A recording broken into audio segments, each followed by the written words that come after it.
Oh well. I heard that people liked seeing me eating burgers, so I thought I'd just have a burger from now on. This is my new redesign. I am now a burger VTuber. A V-burger, if you will. How's everyone doing?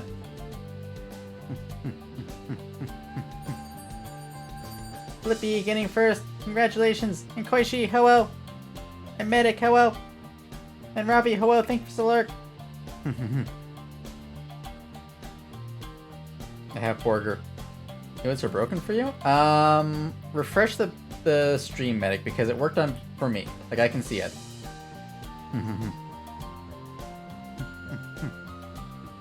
Zam, hello.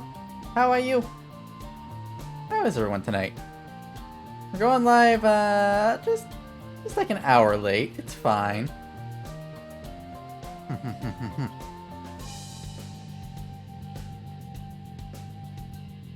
Tonight is gonna be kind of a vibe night. There we go. Ah, good. I'm glad. Yeah, we're gonna vibe for a while because we were gonna do Kingdom Hearts with Hora today, but I think Hora might have fallen asleep, or her mom might be taking a tiny little nap, so we're gonna let them nap. That's just between you and me. And if they do wake up, then we'll switch over to Kingdom Hearts. I've got the PS4 right here. But bat sleep is important, so we'll let the bat sleep. Had a bad mental health day today? Oh, Koishi, I'm sorry. Here, you know what? Let me give you a burger. Burgers make everything better. Actually, do you want a burger? Hang on, maybe I have a veggie burger. I might have one of those Impossible burgers if you prefer that. Let me look. Let's see here. I'm sure I have a burger here somewhere. There it is. A burger for Koishi. There we go. Put that right next to the chat so that you can get to it whenever you want. It's kind of a big burger. Let's make it a smaller one. You can always get 2 burgers, right? That's like that whole thing of bigger burgers should be wider, not taller. In fact, you know what? Let me stretch this. Make it wider. There we go. Now you've got like a double wide burger. Blowing up okay. Work felt like it blazed past. Hey, that's what you want, right? I will always take a work day that goes by quickly. My work day felt like I worked 8 hours and then I looked and it was 1 o'clock. So my work day did not blaze past. Bat sleepy's precious. Exactly. We take care of the bats around here. I'm sleepy. I'm already in bed and kind of need sleep because school tomorrow. Okay, Zam. Go get some sleep. Would you like a burger pillow? Would you like to sleep on a bed of burger? Wide burger. Wide burger. Burger. Yeah, my work day was long. Or it felt long. It felt like I worked like 14 hours, but I know that I worked for 8. So that's weird.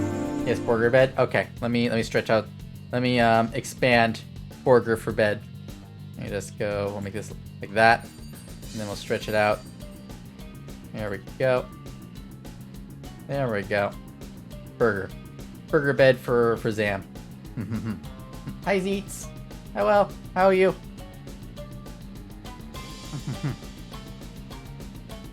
I figured we could just vibe for a little bit, because I haven't done a just chatting stream in a hot minute. Like since summer, I think. Yeah, since summer. Wow. It's been a while.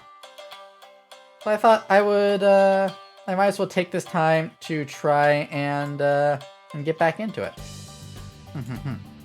Also, I'm going to use this opportunity to try and for the hydrate medic. I'm gonna try to figure out why my CPU is like maxing out every so often. Doing a funky little sip. A hard day at school. Okay. Yeets. Yeets. Welcome home. I'm sure you did great at school. And just remember, No matter what happens at school, it's temporary. Like, I guarantee, like, the good things that come out of it, like friendships and anything that you learned that you enjoyed, like, that sticks with you. But anything that's bad, I guarantee you'll forget it in a year. So if you had a hard day at school, then by this time next year, you won't even remember it. So all you gotta do is get through it. Just get through the day, and then relax, and then get through the next day. Anyone can do it one day at a time. And I believe in you, in the power to do it. And the power of burger compels you. Burgers replaced the stream logo, so now this is Burger V Demon stream. It's me, Burger V Demon. Yeah, I'm gonna try closing my web browsers in the background. I won't be able to see when I have an ad, but I think it's the best that I'm gonna get. So my CPU keeps maxing out. Is that better? Oh well, my model is way smoother now, so I think that was it. You know, I switched to Firefox like a year ago, because supposedly it was lighter on the CPU. I don't think it's lighter on the CPU anymore. I feel like it's getting heavier as time goes on. So maybe I should migrate over. I've heard good things about Opera. Maybe I'll try that out. Power Burger, CPU cannot. Exactly. Yeah, now that I've closed Firefox, now I am not maxing out my CPU anymore. So there was definitely something in Firefox that was just like capping out my CPU for some reason. Which is bizarre. Lilin burger. It's just a burger with horns. Isn't that... Oh. Okay, my model's still freezing every so often, but... like, it's smoother when it's... Oh, hang on. Oh geez, what is happening? What is happening with my model? Is it my capture? Is my face capture messing up? I cannot tell. Maybe there's something else on my Wi-Fi and that's messing with my phone. It's tough to tell. The technical difficulties that happen as soon as you hit go live. This is what happens. You think, oh yeah, it'll be great. I'll just hit this button and then we'll go live and You know, my CPU is fine. My CPU is sitting at like 30%. So I think this is the capture. No worry, chat. Lilin is dancing like a robot. This is all planned. No need to panic. Yes, I'm doing the robot. Beep boop blorp. What if I... Oh, hang on. Now I'm frozen. Hang on. What if I do this? Is this better? Oh, interesting. So I turned... it was set to optimized for streaming mode, which means that I was using less power. I turned that off, and now, like, it's working way better, but I can also see that my camera is at a weird angle. Like, you know the whole, what he sees, what she sees meme? That's what's happening right now with my camera. My camera is getting the what she sees viewpoint. So I'll probably need to find a better place for this. Because right now, like I've got like the monitor at like eye level, and then my phone is below that. But I think what's happening is that that's making it so that the camera is looking up at me, and so it loses track of like where my eyes are and stuff like that. So yeah, because like if I look down at it, everything's fine. But then it just looks like I'm really focusing on this burger.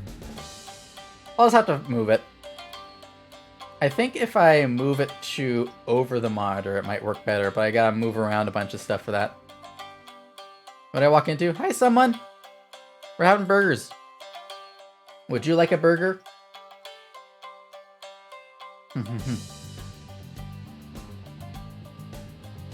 Welcome to Burger V Damon stream.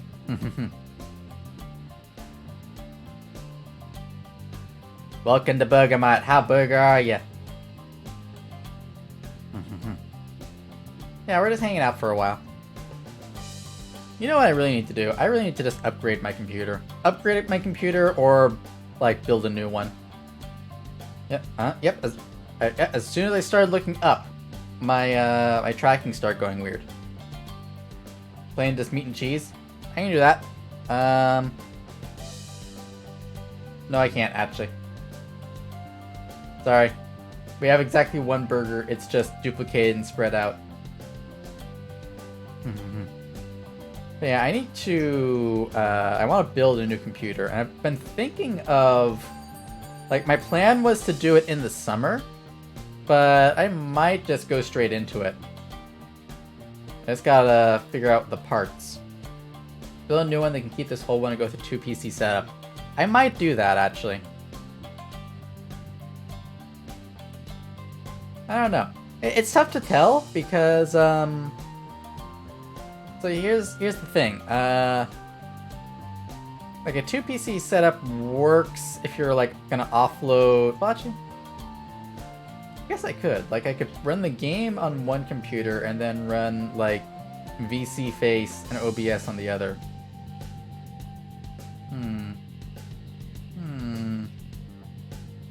In any case, I do need a new one. Because this one is, this one's like 5 years old?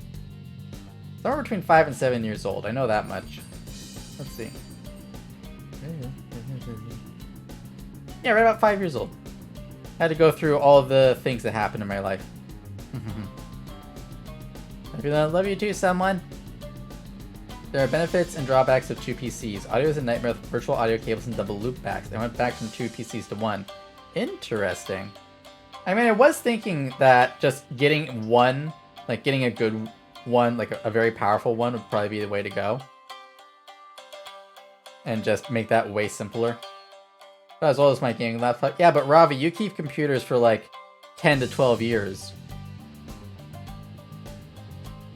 You can't hide from me. I know your sins. There are a micro center near you. I'd recommend that. I will have to look. Are there micro centers near me or something like that? I know there was a Fry's that was like an hour or 2 away, but they shut down. Hang on, I'm gonna look. I'm gonna do a funky little Google. Let's see if I can find anything. Let's see here. Like a PC supply store or something like that. PC supply store near me. What have we got? There's a computer surplus. And a sound microsystems. Hey, there we go. Okay. Well, I might take a little trip out to these places and see what I can find. Might know someone who works at one. Ayo, medic. That reminds me, medic, I need to slide into DMs and figure out what parts I need. Specifically ones that will fit into the case for the panel that you made me. Hi, Blippi. You're in need when you might need the old hardware to play games. See, I think of it. I'm gonna remind you that you're a cutie. Thank you. Yeah, the thing with older hardware is I feel like anything that's like my brain. When it comes to needing old hardware, I feel like you would need to go back way further than 10 years. Like, you need to go back to, like, floppy drives and stuff like that. Because I feel like, I mean, maybe if you need an old motherboard or something that will run older versions of Windows, but you say that like we don't have computers from back then. I mean,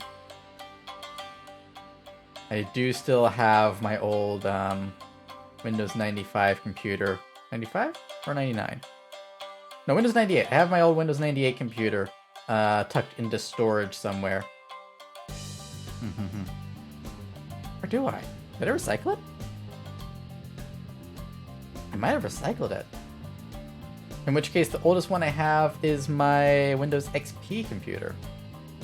And that thing is like 1,000,000 years old in computer years. This belongs in a museum. Yeah, my family started with computers early. And we kind of just kept every computer we got. We kind of piled them up. Kiss for someone. Mwah! Burger kiss. Yeah, we kind of just piled up the old computers as we finished with them.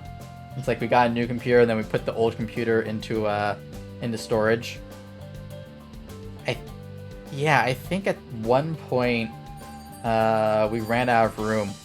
And so I made the decision that we needed to get rid of a bunch of the old computers we were never going to use. Because we had, like, I know we had an old 95 computer that had, yeah, we had the old 95 computer and that one had to be thrown out.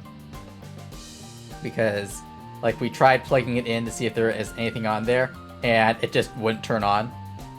And we were like, well, we could take this in to get repaired and then boot it up. No.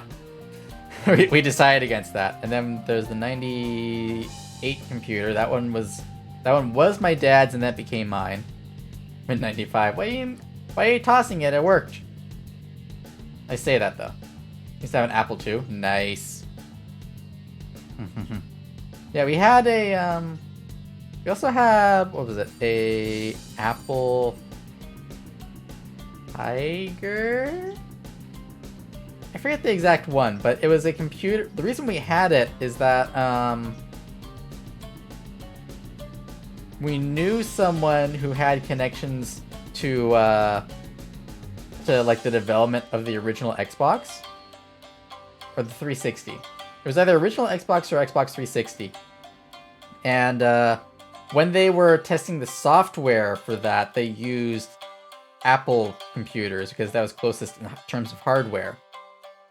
So when that team was getting rid of all the old computers, they were just like, hey, does anyone want to take some? Instead of just like throwing them out and recycling them. So this guy we knew just like swiped 5 of them. Like he kept coming into the room where they were giving them away and took one, and then he went to his car, and then came back and got another one and went to his car. So he was just like, hey, yeah, I got like 5 Macintosh PCs. You want one? Or 5 Macintosh computers? They were just like, fuck it, yeah. And then we couldn't figure out how to use it. They're just like, why is all the things on the other side and this is wrong? Help. We saw an old DOS and 95 computer, but I believe we let Jellybean go a while ago. Ah, yeah. Do you have connections? Well, not anymore. Unfortunately. Those connections have long passed. Okay. What is going on with my tracking? Hang on. Can I, like, tell this to look forward? Whoop! Okay, well, now I'm leaning forward. Hang on. Okay, there we go. So I think... Is my tracking better now? I think it is. Oh. Okay, so what happened is, my VC face head position got out of sync with where iFacial mocap thought I was. So iFacial mocap thought I was like this. And VC face thought I was like this. And so I think that's why I kept losing tracking. Oh, no. Okay. You know what? I'm going to stop trying to diagnose what's going on. Because I don't think I'm going to be able to do it. Aren't those in Halo AI? Okay, someone. Actually, let me... Hang on, I gotta put this away. Just toss that away. So, I've had this idea. Why am I... I gotta get rid of this burger. Get out of here. Gino, come back. Get out of here. Gotta do that the right way around. I've had this idea for doing alternate forms for my model. The same way that I've got the alternate outfits. I've been thinking of doing, like, different forms. And one of them was like a hologram AI. Like the AI in Halo. So, like Cortana.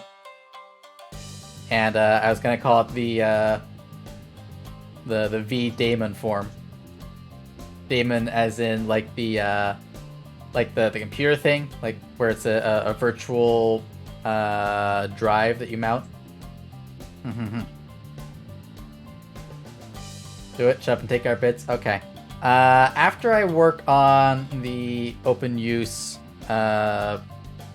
sleep paralysis demon model, then that will be the next one. We'll be adding more forms to this model because I want to do that, and I want to do like a proper human form, like the update the human disguise. So I want to do that, and that'll have like casual streetwear and stuff like that. I think that'd be fun.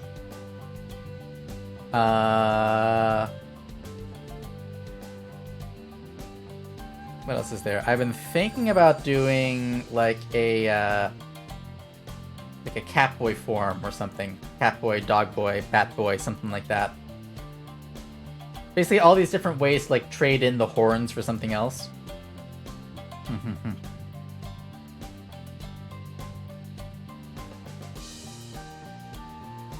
Yeah, so those are all ideas I have.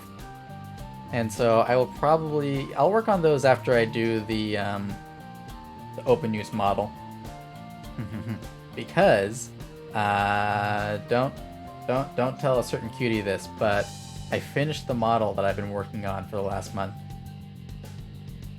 And I'm quite proud of it, if I say so myself.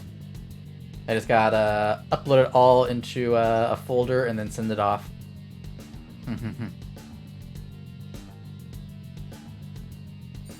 So yeah, maybe next week we can start on the open use model.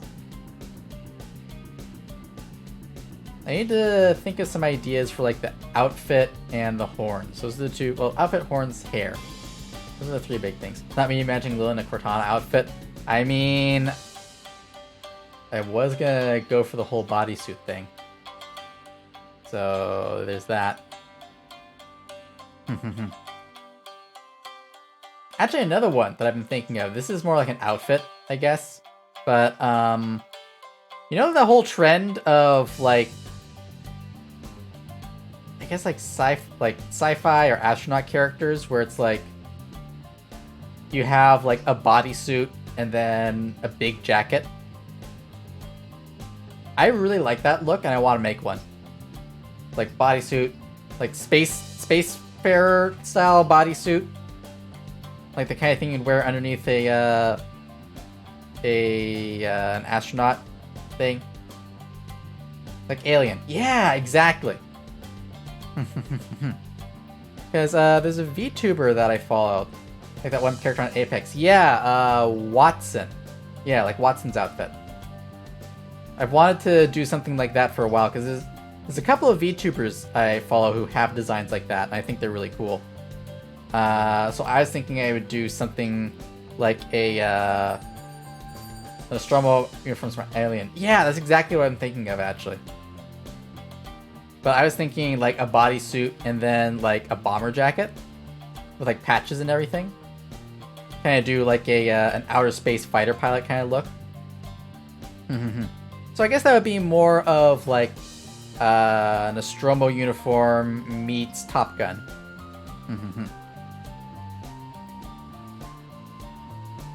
Doing illegal sip. You can't stop me. You think you're in control? Nah, this is my stream. I control the rate at which I sip.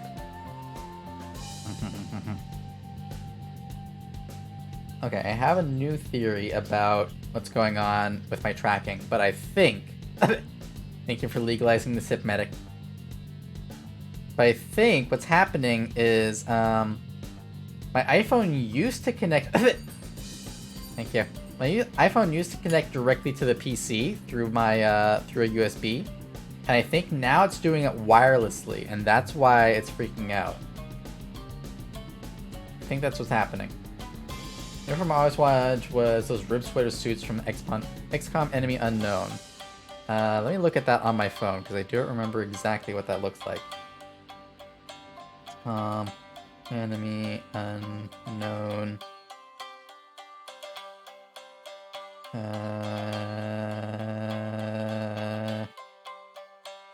Oh, those ones.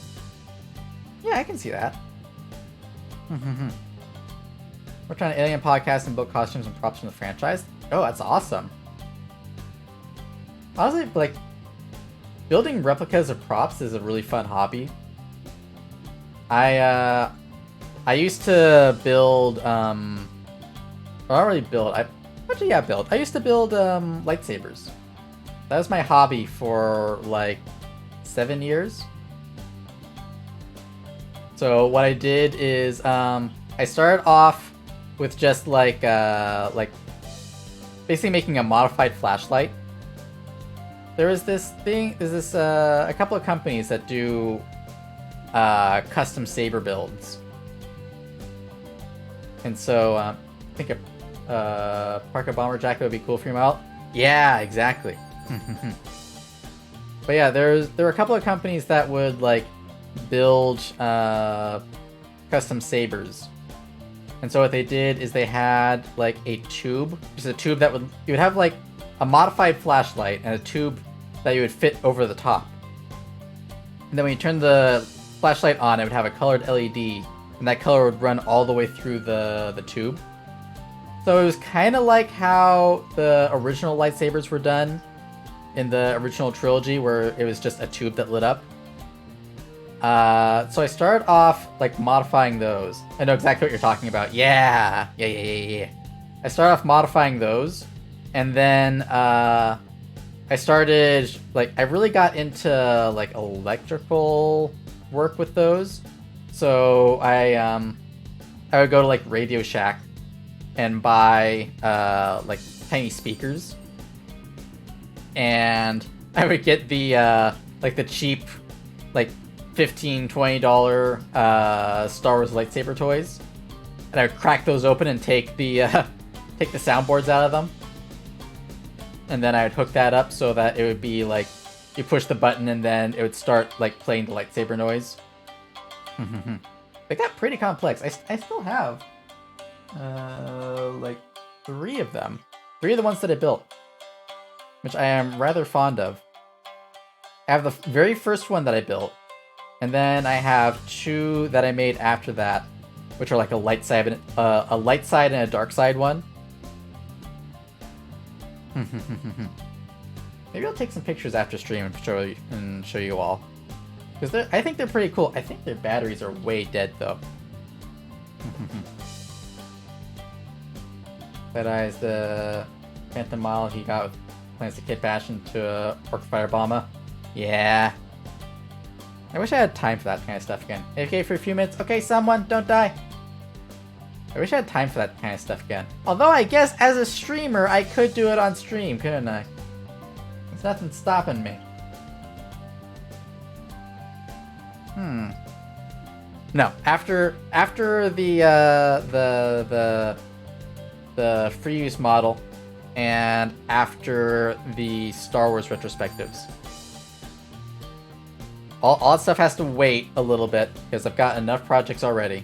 But maybe after that I'll try wiring up another lightsaber? Because I could do like a sync tube saber. After. Not now. Wish I had time for it now. Yeah. Although, I will say, I did that while I was working. Like, when I was working my first job. So I had a full-time job, and I did that. Like, I would just get home and work on those for a couple of hours. So,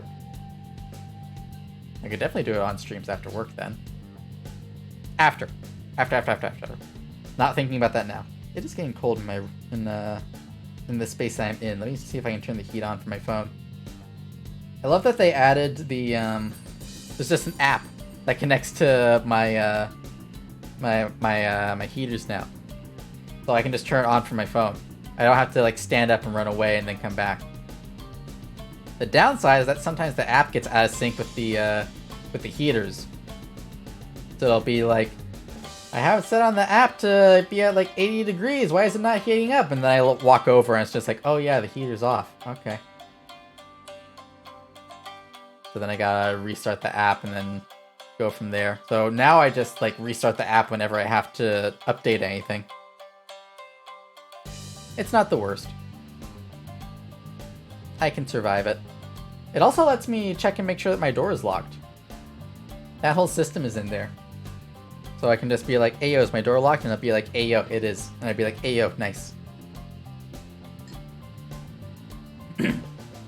I like how you can now see when I'm taking a legal sip. Because I forgot to grab a straw. And so it obscures my face. Hello, Last Scrapper. How you doing? We are vibin today.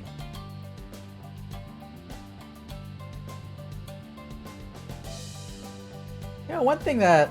This is just like wildly changing topics. Which is just what I'm going to do for a while. I'm just going to like wildly change topics until someone stops me. I noticed something today as I was going through the Twitters.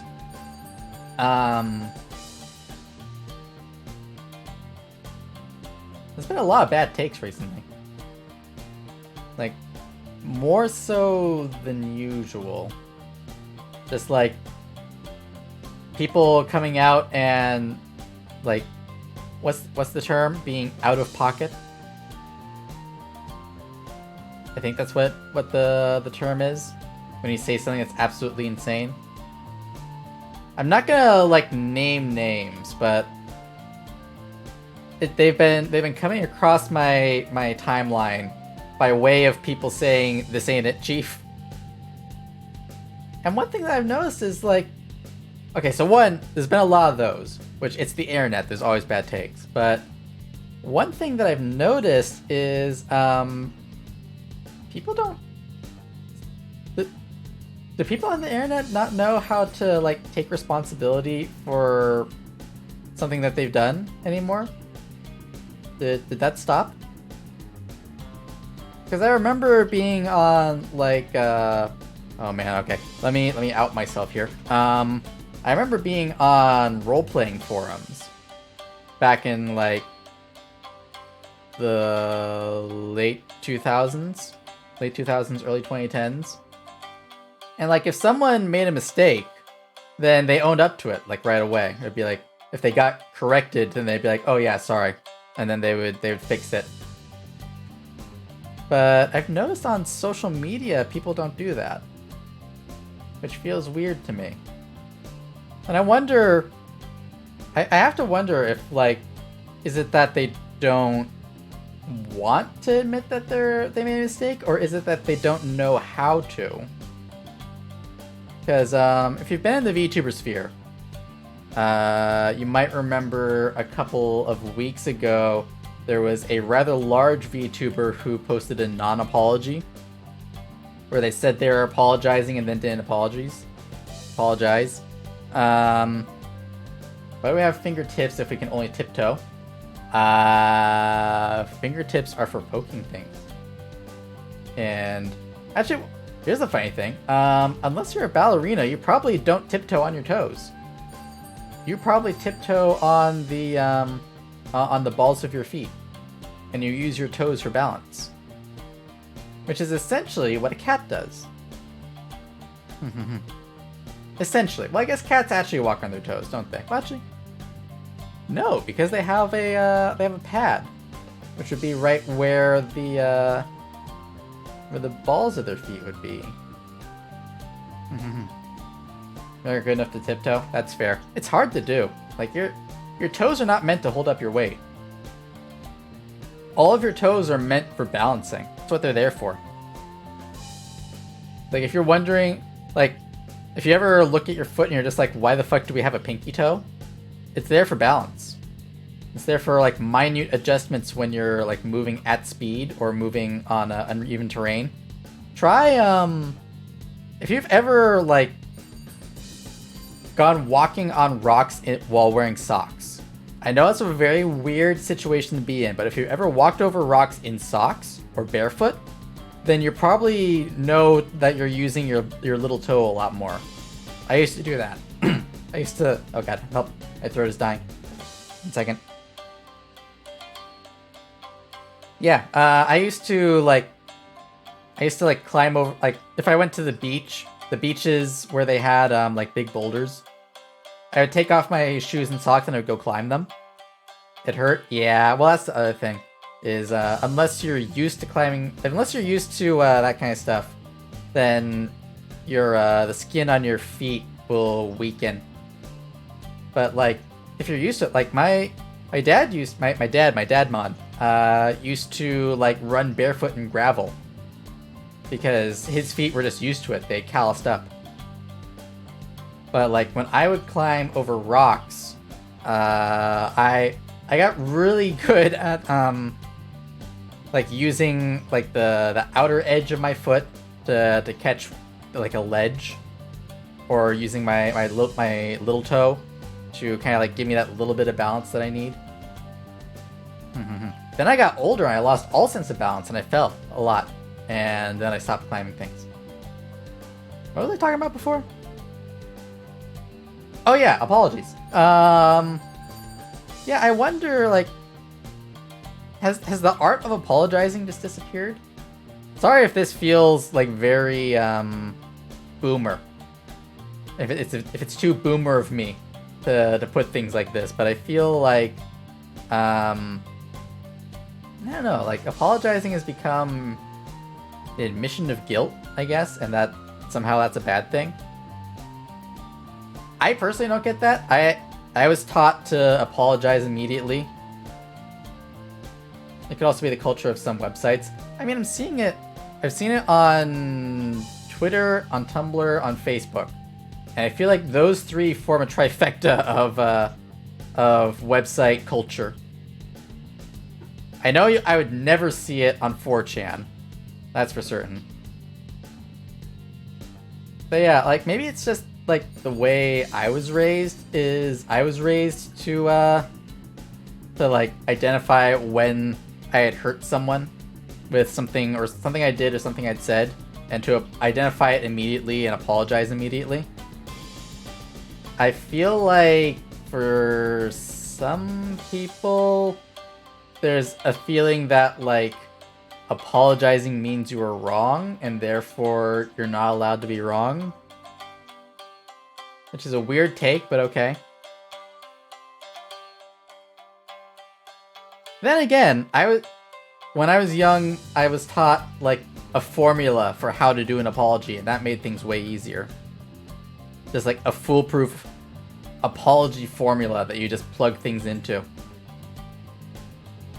I've thought about posting it on Twitter a couple of times. Did that too, but from my experience, never saw actual apologies online that much. Yeah. I don't know. Maybe it's like the whole concept of like clout. Like apologizing lowers your clout and therefore you're worthless on the internet, which is dumb. I don't understand clout. I'm too old for it. I see like I won't say that I don't chase trends like other people do, because that's just what you do as a content creator. You have to keep an eye on trends and follow them. But I never got like the whole idea of sticking around someone in order to like get popular by proximity, I guess. Like that whole concept, I never got it. I guess that's like an evolution out of like in school, when there would be like the in crowd, and then there'd be the people who hung out with the in crowd, and then there were the people who weren't in the in crowd. And you didn't want to be outside the in crowd, you wanted to be as close as possible. But like, I don't know, like I for me, I've never given a shit. just to be honest, like I think the last time I cared about what someone thought about me was when I was like 10 years old. And I was just like, oh man, this girl on the playground said she didn't want to play with me. What am I gonna do? And then my mom was just like, do you want to play with her? I was like, well, no. And she's like, well, then there you go. And I was like, oh yeah, if I don't want to hang out with them, it doesn't matter what they think. So now I'm like almost 30 on the internet. I mean, almost 130, because lore is a thing. And I just see people, like, I see really transparent attempts to, like, get in close with popular people. Like, at different levels of popularity. Like, I see when I was just starting out, I saw a lot of people who would like try to get in close with people who had 100 followers or 200 followers. And now, at the point where I'm at now, I see people trying to get in close with people who have like 5,000 followers. And then I look past that and I see people with 5,000 followers trying to get in close with people with 10,000 followers. And I'm just like, man, it's gotta be exhausting, right? Like, it's just an alien concept to me to try and get close to someone to get their community to come see you. There's a quote that I heard fairly recently, but it resonated with me. I think it was Dan Harmon? Dan Harmon, one of the co-creators of Rick and Morty. He did... I think it was him. Yeah. Yeah, it was. Because he did a talk about being a creative person, or like creating content. Oh man, my model is getting really crunchy right now. Jesus. Okay. My Twitch does not want me to talk about this. Hang on. Yeah, he did a talk about being a creative person or making content, and he basically said follow your bliss, create what makes you happy, and stay there, and your audience comes to you. If you chase your audience, then you will never make what makes you happy. But if you make what makes you happy, and you wait for your audience to come to you, then your audience stays with you. And that's just the mindset that I've had pretty much for all of my content creation life. Like, I had that back when I was doing YouTube, and I've had it now with being a VTuber. And it might mean that I don't grow as fast as other VTubers. There are VTubers that started the same time I did, and they are way more popular than I am. Like, there are VTubers that started in the same month of the same year I did, and they have like 5,000, 10,000 followers, and they're averaging 30 to 40 viewers per stream. And I don't know, I see the way that some of them have done it, and I'm just like, that it wouldn't work for me. I like making what I want to make, and I would rather keep making what I want to make for a very small group of people that grows slowly, rather than trying to chase whatever the current trend is and be whatever the largest group of people want me to be. Yeah, it's a little too deep for being an anime boy on the internet, but that's how I feel. I feel like if I wanted to, I could chase trends, and I think I would grow really fast if I wanted to do that. But I don't want to. I'd rather be me.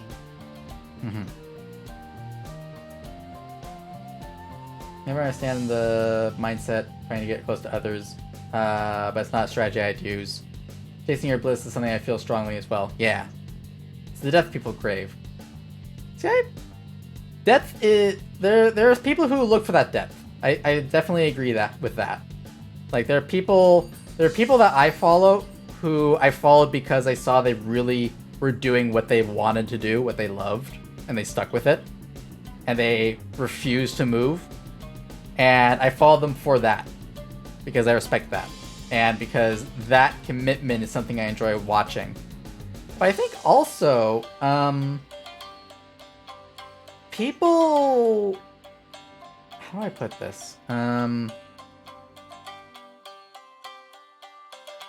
It's the chunky salsa rule. If anyone has delved deep enough into TV tropes for that. The chunky salsa rule is, it basically, the basic version is that before chunky salsa was invented, no one wanted it. No one wanted chunky salsa, they all want smooth salsa. But then, once they were given chunky salsa, then they're all like, oh yeah, I want this. This is way better.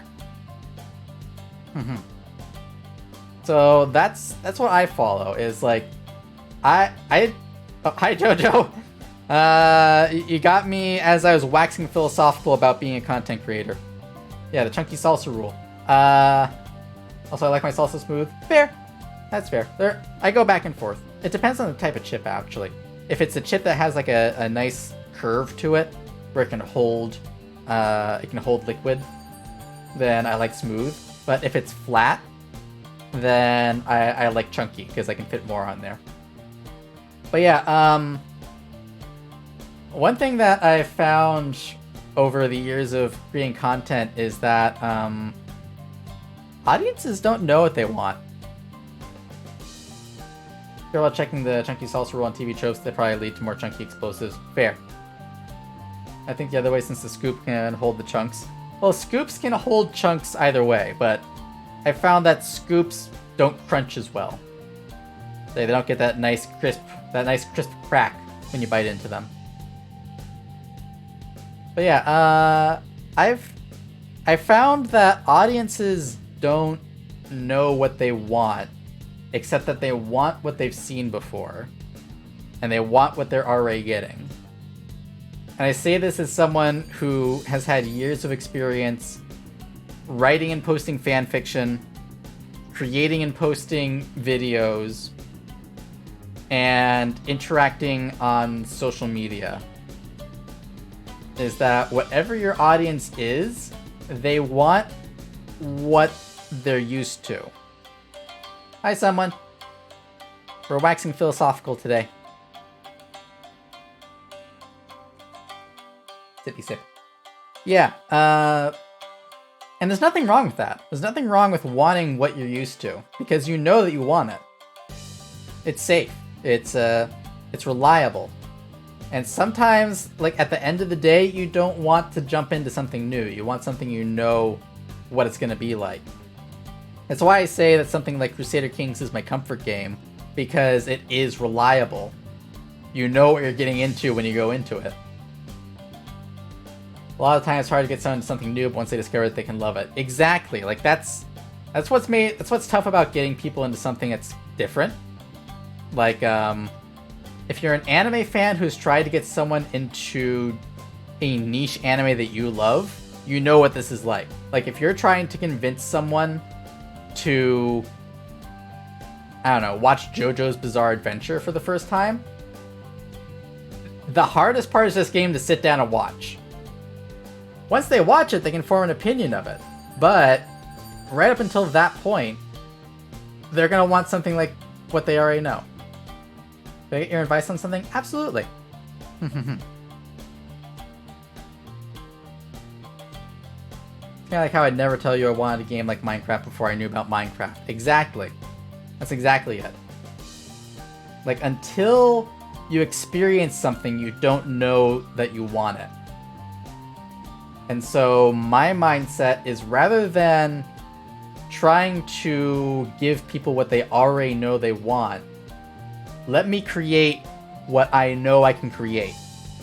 Let me create what I know I can do, and then expose as many people as possible to it. And then, like, 99% of them are going to say no. Like, if you took this thing that we're talking about right now and you showed it to like 100 people, 99 people would say, no, I don't want to watch an anime boy tell me about what it's like to make content. That's not me. But one person's gonna like it, and they'll stick around, and they'll see that I make that content a lot, or that, like, that's the vibe that I put out, and they'll stick around. So it's a deeper connection rather than a wider one, I guess is what I'm saying. And then you get like a really, I hate the term loyal fan base. That's a pet peeve. I don't like saying that the people who watch my content are loyal, because I don't like the implication that like I have some control over you all. I don't. You could close the stream right now. You can click that button up there. Like, actually, that's if you're on Mac. You can click the button up there, that little X up there. You can close the stream. I can't control that, and I don't want to. It's not my job. My job is to create content, and you get to decide if you want to watch it or not. So I don't like the idea of like the terminology that refers to like people being subservient to an online persona. I prefer to think of it as being like a television host, I guess. A television host with an audience that I get to interact with in real time. Can I advise on developing a character for an online presence? Okay, so that... Oh. Goodbye, person. You tried to post a link to make me famous, and you don't get to exist anymore. Okay, so there's a couple of ways to go about it, and really it comes down to, do you want to play a character, or do you want to be yourself? Like, that's the biggest question. For me, I like being myself. I augment it with like the persona, but like most of what you see is just me. People keep thinking I'm playing a character, I'm mostly just playing myself. Yeah, see, that's the thing, is that some people, like JoJo, have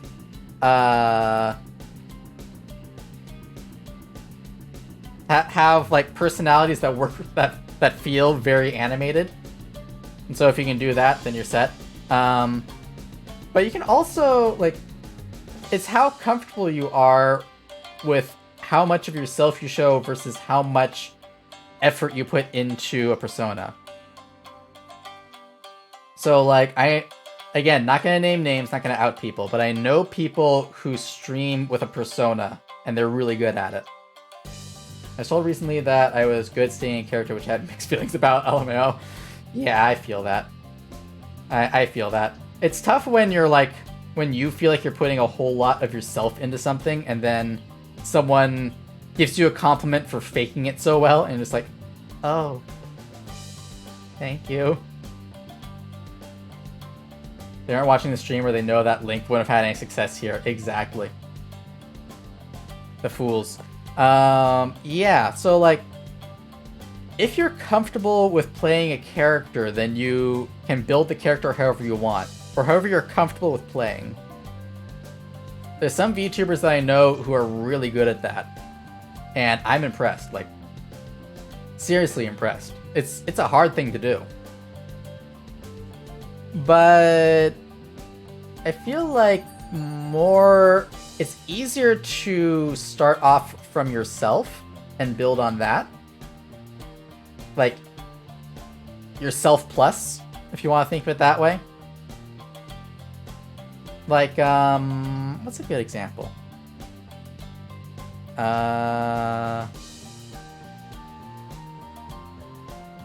Okay, so at like one end of the spectrum, I think you've got something like, oh god. Hang on, I'm going into slideshow mode. If you see that, it's not the stream, it's my tracking. My tracking keeps getting all patchy because it's on Wi-Fi for some reason. But yeah, I think at one end of the spectrum, you've got like the V-Shoujo girls who are almost entirely just themselves, at least in the way that they appear online. It's like there is no character, the character is them. And then at the other end, I'd say you've got something like the early Hololive Japan members, like the first 2 or 3 generations, when they were really playing characters. And like it's more tiring because it requires more focus to stay in character. But is unique the word I want to use? I don't think that's the word I want to use. It's more... how do I want to put this? You don't see that as much online. It's not that it's unique and therefore special, it's that it's unique and rare? Uncommon? Holofoil? I don't know. Love to go with more of a character-based stream, but I feel like I'd be too lazy to keep it up for more than one stream a week. Yeah, that's the problem, is staying in character is a lot of effort. More rare? So I feel like rare has the connotation of it being rare and therefore good. I feel like uncommon is a better way to put it. A few things against for creating an online presence, but I'm going to try it. I unfortunately can't do Twitch. That's fair. A few things against you. I see. I mean, the nice thing about online personas is they can be whatever you want. Like, let's just take a couple of examples. If you've got a big, burly, muscle builder, Arnold Schwarzenegger type guy, there's nothing stopping him from having the online persona of a small uwu, like, anime girl. Similarly, if you've got someone who is shy and has difficulty, like, expressing themselves in real life, there is nothing that stops them from being, like, outgoing and proactive online. Don't talk about my favorite anime girl, Jeff makes biceps like that. Listen. You're right, though. Jeff is all of our waifus, if you will. But yeah, like, the toughest part about building an online persona that... Actually, no, let me start that again. Waifu? There we go. Waifu, or waifu, like whey protein powder. The toughest part about building an online persona is coming to the realization that no one online knows what you're like in real life. No one except you and people who know you in real life can look at your online persona and say that's not you. So when you come to that realization, then you also realize you can do whatever you want. You can roleplay as whatever type of person you want to be. And that's like the most exciting and terrifying thing about being online. Oh, hey, Twitch Spawn. Hi, Twitch Spawn. But yeah, like, fun fact, as much as I say that, like, my online persona is me, I don't act like this when I'm just, like, at the grocery store. Or when I'm hanging out with family. Or when I'm at work. But knowing that no one online knows how I act in real life means that I can act in the more ideal way that I would prefer to be seen rather than the way that I'm comfortable being. And I know that's a weird way to phrase it, but it's true. Like, I would not be comfortable acting like this with a stranger if I went to a bar. But I'm comfortable doing it online because that's how I would want to act if I was in my model in real life. Does that make sense? That feels like I was talking in circles a bit, so let me try again. Or let me kind of explain where I'm coming from with that. There's certain societal norms that are kind of baked in to being near someone in real life, like being in physical contact. Sometimes you have to say something once to find the right way to say it. Yeah, you have to find the wrong way to say it first, then you can find the right way. Yeah, there's certain societal norms that come with being like in visual range with a person. I am now gesturing with my hands, which you cannot see, because my for some reason I stopped using my my hand tracking because I gotta figure out how to use it again. I honestly want to do Twitch. The community is great, especially your community. Someone. That's honestly, that's because of the whole creating the content that I want to make and letting viewers come to me, and finding the people that I really want in my community and reaching out to them. Like, the people who are regulars and pillars of my streams are all people that I really care for and have put in the effort to forge a relationship that is deeper than just streamer and chatter. But that's something that you build up over time. Like, you're seeing the community after a year of work, and it'll keep changing from here. So you don't go into streaming... Thank you, Medic. You don't go... Or rather, in my opinion, you shouldn't go into streaming saying, I want my community to look like this. Because when you make the content, you'll get the community that looks for that content.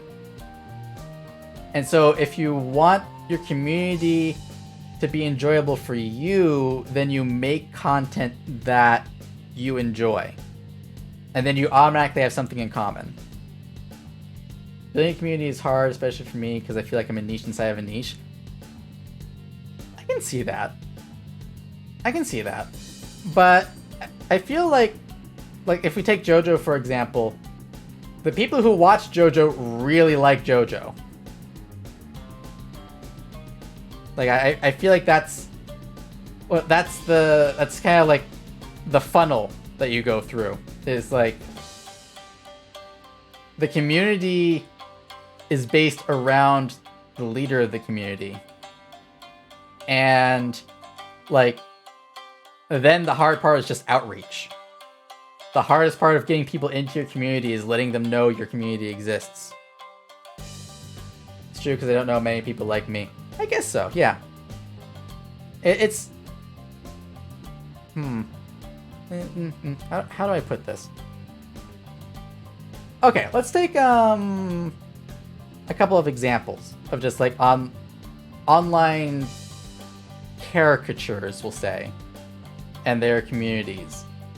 If you have someone who their streams are like really chill vibes and they don't talk much, but they're always comfy, and their streams have like periods of silence, but it's not like uncomfortable silence, it's just like vibing, then you're gonna have a community that looks for that. And so you're gonna have a community that doesn't interact much in the chat, but they watch for a long time. They will tune in based on if they need that content at that time. And so, like, I'd say, like, if you have something like an ASMR stream, then, or someone who does mostly ASMR streams, then you'll probably have a community made of people who come to see ASMR when they need it. Versus, if you have someone whose persona is, like, very aggressive and, like, confrontational and always picking fights, then you'll have a community that looks for that. And so they will either be siding with the streamer or against the streamer, depending on how the streamer kind of presents themselves. Like, if you set yourself up as someone who fights their chat, then the chat will fight you. But if you set yourself up as someone who fights the people you're playing against, then the chat will probably side with you. Your stream is constantly in a constant on-fire chaos state. I mean, that's fun though, right? Like, if you look at like VTuber clipping channels, so many of them are clips of when chaos happens. So there are people who love chaos. They're out there. I think the tough part is just like proving, like getting yourself out there and showing that chaos is your natural state.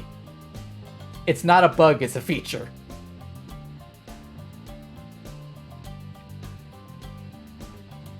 Can't do Twitch even though I really want to. I have a speech impediment due to disability. Could that be welcoming bullying? It sucks, you know. I get that. I get that. I don't personally think that it's like a barrier to entry. I might be biased because I came into VTubing through the VR chat community. Like through watching VR chat content creators. I don't know what the term is for that, VR chatters. And so the people that I watched, like, okay, let me put it this way. I came into VTubing through watching Zentreya. And the fact that her streams were entirely mute was never a blocker for people to watch her. And then when she switched to using text-to-speech, that wasn't a blocker either. And so, like, I think you can, like, I think you can look at something like that. You can also look at, like, there's a lot of people in the VTuber space that have difficulties with communication. If you watch my streams over a long period of time, you'll notice that, I have difficulty speaking sometimes. It's not a disability per se, it's that my brain goes dumb and forgets how to do the words good. And so you'll notice there are periods when I stutter a lot, and there are periods when I'll have just seconds of silence in the middle of a sentence as I try to think of the next word. Both of those are because my brain will jump from concept to concept without putting together the words in between. And so I get to the end of where a sentence should be and realize that I skipped some steps and I have to go back. But I don't think that a speech impediment will stop you from being popular. It might welcome bullying, but only if you let them. Like, bullying is only effective if you let them bully you into doing something.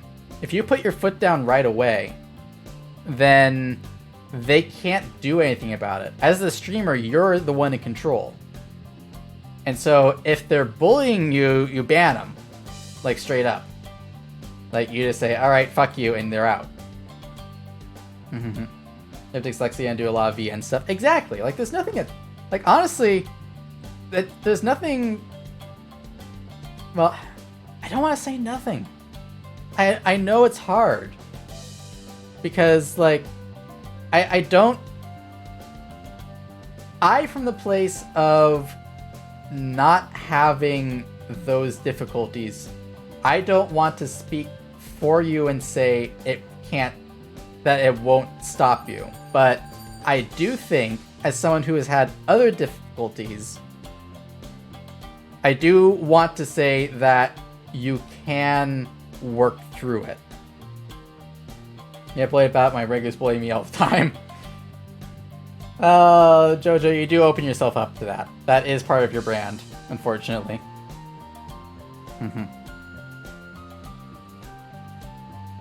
Sobi's chat loves chaos. True. Sobi is also very chaotic. And he also instigates it a lot.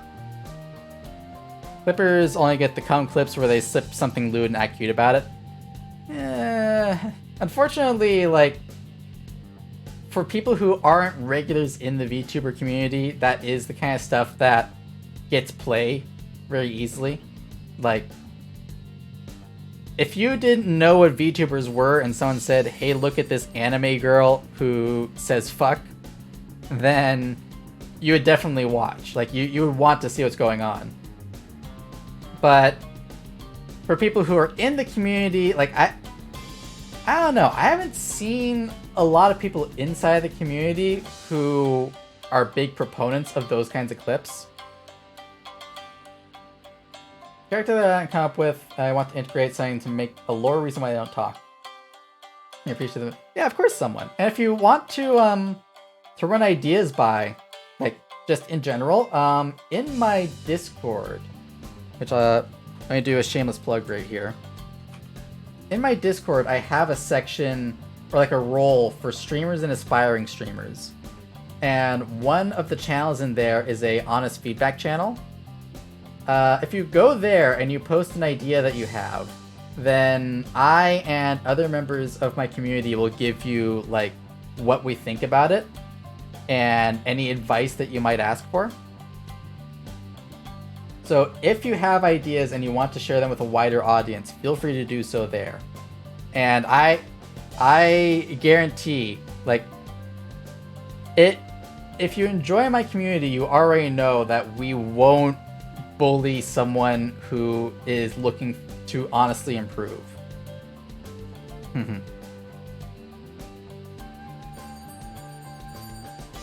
But yeah, I feel like there's so many success stories in the VTuber community that it's relatively safe to say that there is nothing that is a hard blocker for becoming a VTuber and making the content you want to make. There are things that will try to hold you down, but you get to decide if they stop you. Sometimes it's an uphill battle. I will admit, there are some things that make it way harder, but you get to decide if it stops you. Oh, hang on. I am being yelled at by a bat.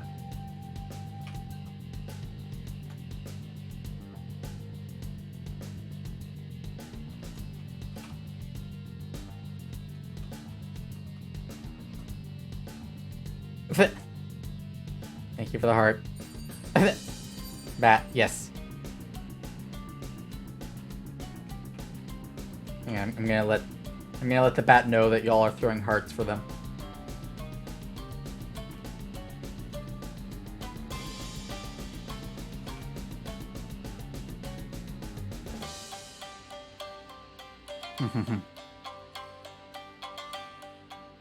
Bat, hop. Delicious.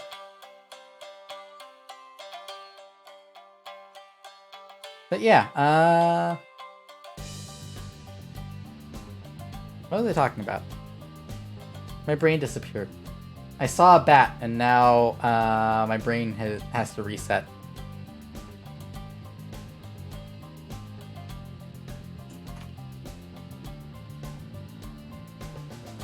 So I just letting them know what we've been up to.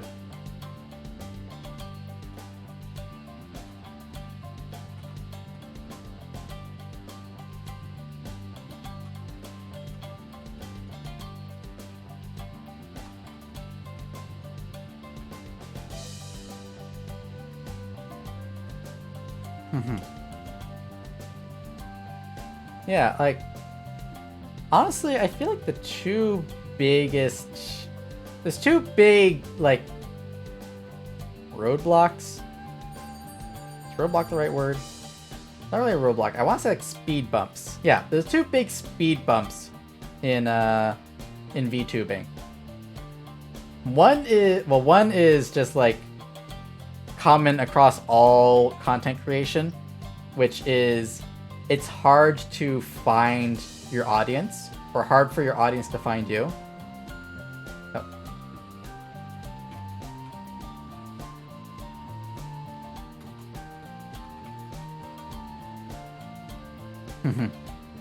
On Horror's waitlist for character design. Excited? Nice. Yeah, because the two speed bumps in being a VTuber is one, having a design that's really hard. Like, I don't think character designers in the VTuber community don't get enough credit. So that's hard. And then the other one is common across all content creators, and that's just getting people to know you exist. And that's just a matter of putting yourself in situations where you can be seen. That's the toughest part. And so a lot of that is just like, I guess in terms of being seen, my stance has always been like, make bad content so that you can get out your good content. Like, not every tweet is going to be a banger, but if you don't post the bad the tweets that fail, then you won't get out the tweets that succeed. It's like, I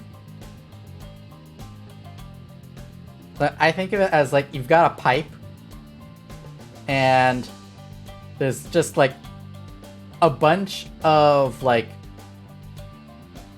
damp napkins stuffed into it, and somewhere in there is like a gold nugget. And you can't get to the gold nugget until you push out the damp napkins. So you gotta just keep pushing out all the napkins until you get to that gold nugget. I'm gonna wait for a bit to go to the actual V2 model, but eventually I will. Nice! Yeah, definitely like starting with a PNG is the way to go. Hi Lobo! We're vibing and talking about VTubing. But yeah, like, I honestly wish I had started off with a PNG and then made my model afterwards, because I spent so much time making my model that I lost momentum with VTubing a couple of times. If you don't know the story, my first model that I made took me something like 6 or 7 months to make. Because I had no experience in character design, I had no experience in digital art, I had no experience with VRoid. I was learning everything as I was going. And so that first model took 7 months. And quite a bit of that was getting to a certain point and saying, this looks terrible, and stopping and leaving it for like a week or two. Because I was just like, I'm not going to do this, I'm out of here, I got better shit to do. I got fan fiction to write, I'm out. And then eventually coming back to it and making more progress on it. So like, I kind of wish that I had just bitten the bullet and worked with someone to do a character design as a PNG, and then used that to make my model. Because then I would have had like 6 months of VTubing under my belt, like 6 more months. I would have had half a year of streaming extra, instead of spending that time building a model. But I mean, like, the iterative process worked really well though. So, Wish I had known you then so I could have helped you. My design was simple, so I took a week to make my model, then just get a screenshot to my Live 2D mom later. Yeah, see, like, I wish I had done that.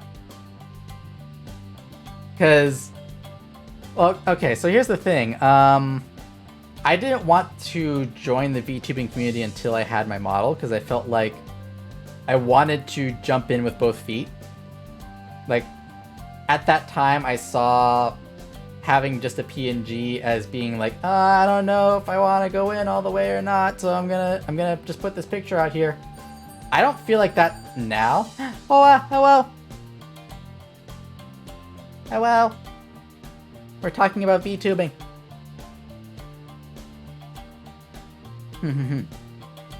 But yeah, like, I decided that I wanted to go in with a, like, my version 1.0 model all the way. Well, I'm gonna go into lurk mode to have fun. Thank you, Ravi. Yeah, so I spent those 6 months making my first VRoid model. And then just like in that last month committed hard to becoming a VTuber and did all the other stuff like setting up the account, and actually I had the account already set up, but like setting up like the Twitch and figuring out like what kind of character I wanted to be, all that stuff I just like hard committed to and then jumped in. And now I wish that I had done all, like, that I had been making tweets and doing streams during that time, because I then took another like 6 months to refine the design into this and like really make the decisions on how I want my model to look. So like I could have had that done 6 months early. You know, Only we knew back then because I also do a little character design. God, could you imagine? Hora, I could have been one of your children. It could have been me. I think Nuxtaku is literal proof that you can succeed as a PNG tuber. Yeah. When was this? Was this before the VTuber boom that occurred around Hotline EN debuts? Let's see. I started getting into it. Like, I started working on Vroid, my Vroid model, around the time that, like, the Hololive clips were going viral. Like, Hololive clips from the JP cast. And then I hard committed around the time that Hololive EN started. Like, when, actually, is that right? Hang on, when did Hololive EN debut? Hololive EN debut. December 2022. Okay, so it was after that. I think it must have been then when Gura was reaching her first million. Like when she was reaching her first big milestone, and that was all over the internet. That was when I hard committed, because I started in January of 2022. And I made the decision to become the decision to commit to being a VTuber in December 2020. Yeah, I think that timeline matches up.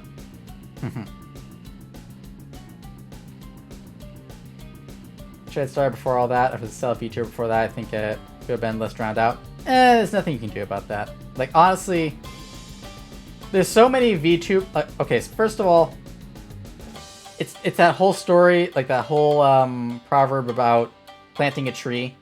The best time to plant a tree was 50 years ago. The second best time is now. Like, yeah, it would have been better for all of us if we'd started earlier, but like, if I had been a VTuber back in 2009, then yeah, maybe I'd be huge by now, but not gonna happen. There's no way to do that. So I will focus on the growth that I can get now. But also, like, the events that led to me committing to be a VTuber had to happen in the order they happened in. Because if they didn't, I wouldn't have become a VTuber. Because, like, in order for me to become a VTuber, I had to have spent 5 years before that making YouTube videos that no one watched. I had to have built up my experience of being online through running a Tumblr blog and just seeing how people interacted. And I had to have built my viewpoint on how to make content by spending 3 years writing a fanfic for things like, yeah, 3 years? 5 years? No. Started the fanfic after YouTube, so 4 years. 4 years writing one fanfic and posting it weekly. Like, I had to go through all of that in order to get to where I could commit to being a VTuber. If I had tried to be a VTuber before then, I just wouldn't have been able to do it. As many years. Well, there's some overlap there. NourishG, I'm probably going to create a new account with a different name, still going to follow you and be in chat. Absolutely. Whatever form you're in, you will always be welcome in my chat. Oh, we have summoned the cat. Hello, Juno. Is it lap time? It's lap time. Okay. Yeah, a lot of that stuff happened, like, in overlap. So, it was like 5 years of YouTube. Then around year 3 or 4 of YouTube, I started the fanfic. And then when the fanfic when the fanfic ended was around the time I decided to commit to being a VTuber. Because I remember procrastinating working on the fanfic by working on my model.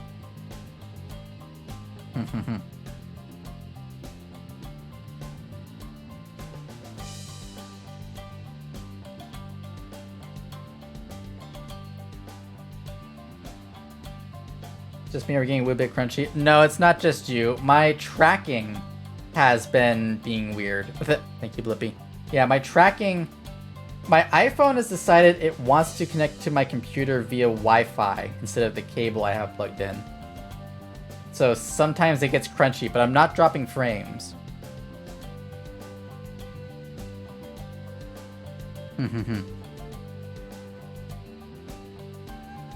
Unless it's like the stream quality. But the box has been green. So I'm gonna hope that means we're okay.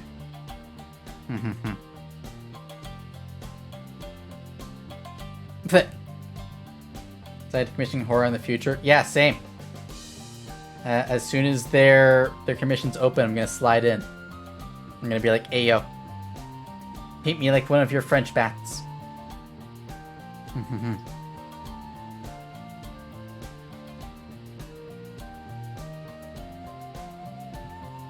Into yeah, awesome.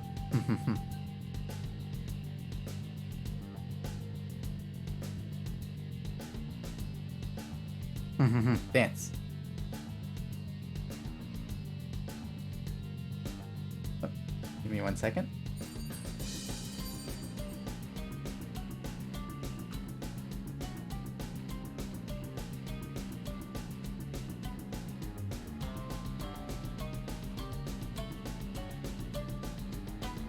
There's an awesome bat, extremely talented like you, Lilin. It's been difficult for me to accept. Actually, give me 1 second. Let me respond to this, and then I'll dive deep on that.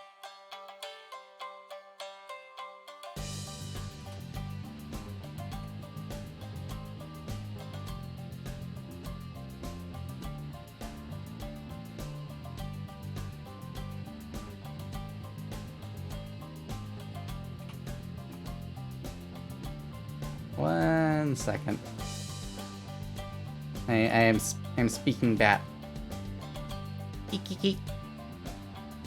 Actually, no. Let me do this properly. If I'm gonna speak bat, I need to do it like this. Ah.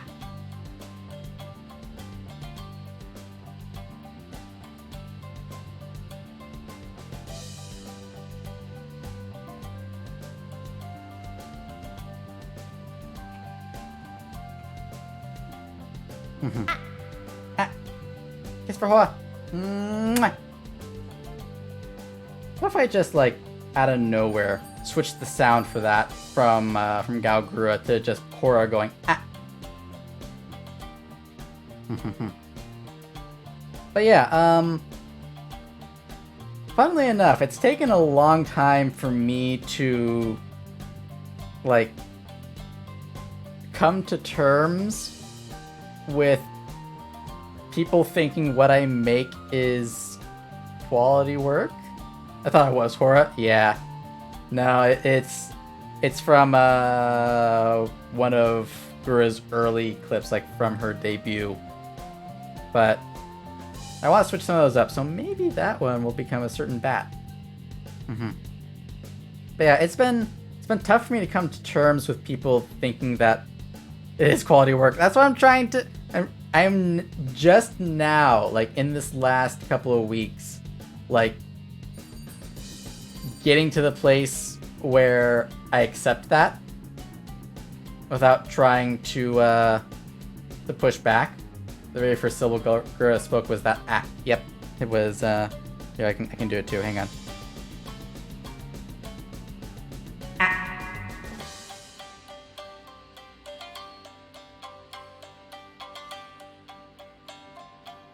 Yeah, like that.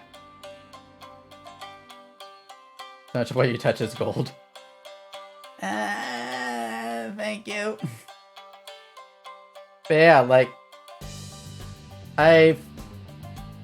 that's part of... Remember that from your debut too? Yeah. But I did with a PNG. That makes me cool. Yeah. Like, the idea of my the Vroid models that I make being, like, considered quality, it only really hit me recently that might be the case, because I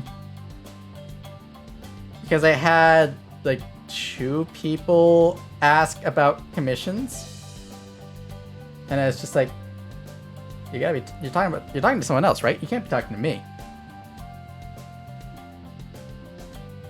Everyone here is honestly super talented, including you. Hi, Himiko. Me be vibin. I'm talking about the trauma of having people tell me that they like what I make.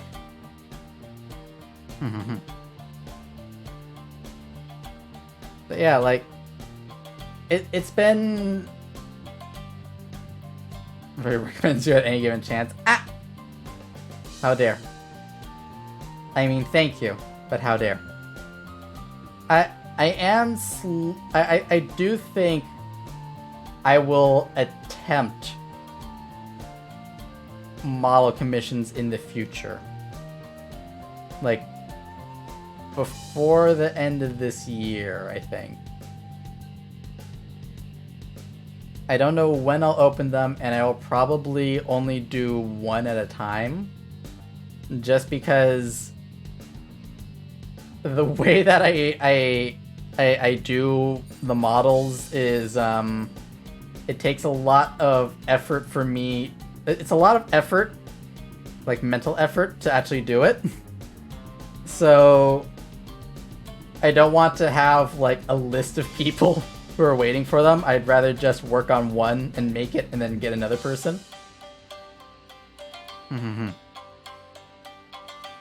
But yeah, I will probably open those commissions sometime after I make the open use model. I'll say the same with my writing, short films, and graphic design work. It's hard to hear that people enjoy my work. Yeah, I feel that. Because, like, I kind of experienced it a little bit with the fanfiction that I wrote. Because okay, so when I was making YouTube videos, no one watched them. Across 5 years, I think my peak was 3 viewers. But the fanfiction that I wrote was for a moderately popular series at the time. So we got people reading it. And it was weird because I wrote it with a couple of other people. It was a group, like a collab thing.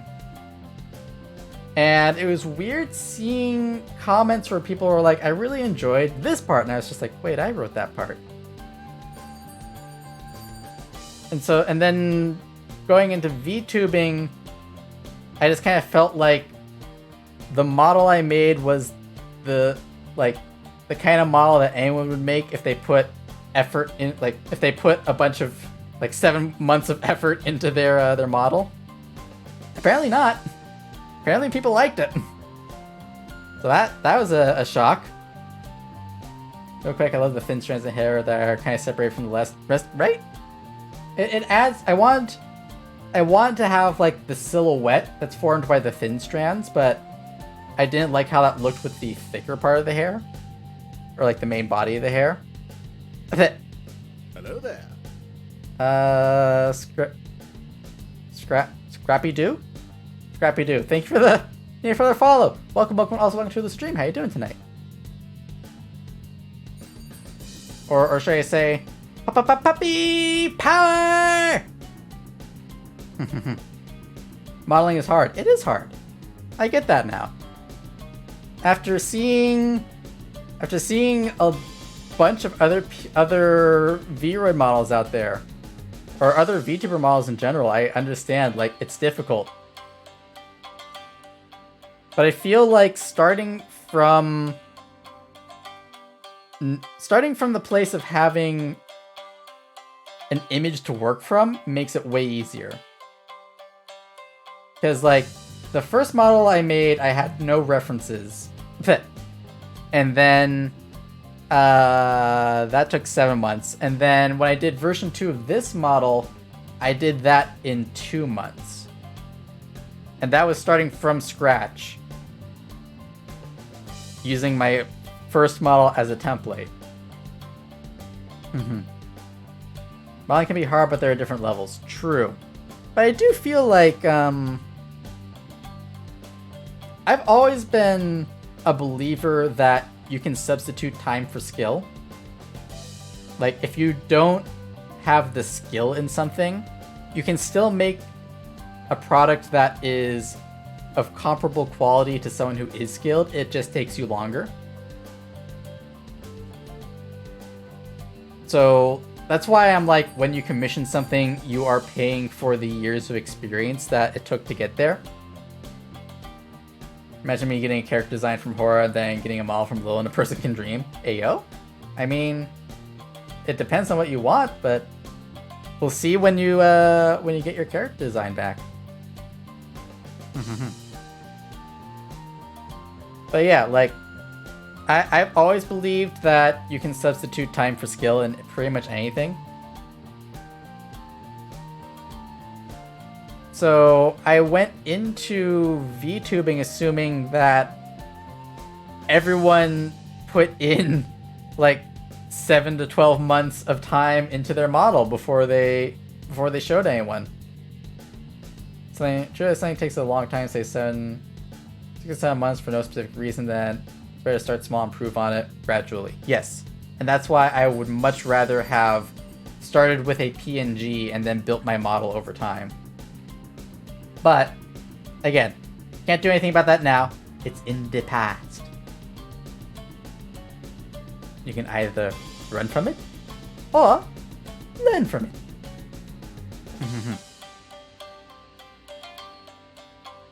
But yeah, I always just assumed that people made their models before they showed anyone, and like got them to a really polished place. And then I saw a bunch of people, like, I joined Twitter and started like searching through the VTuber tag and saw a whole bunch of people who were doing model reveals.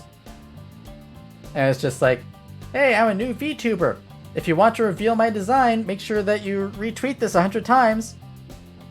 And I was just like, oh. Was I not supposed to have my model ready? No, wait, these people, they have their model. They're just not showing anyone. And it's just like, oh. Fuck that, I'm gonna show people my model. I spent 7 months on this, I'm gonna show them. To be fair, I also kind of skipped the PNG part, right? Like,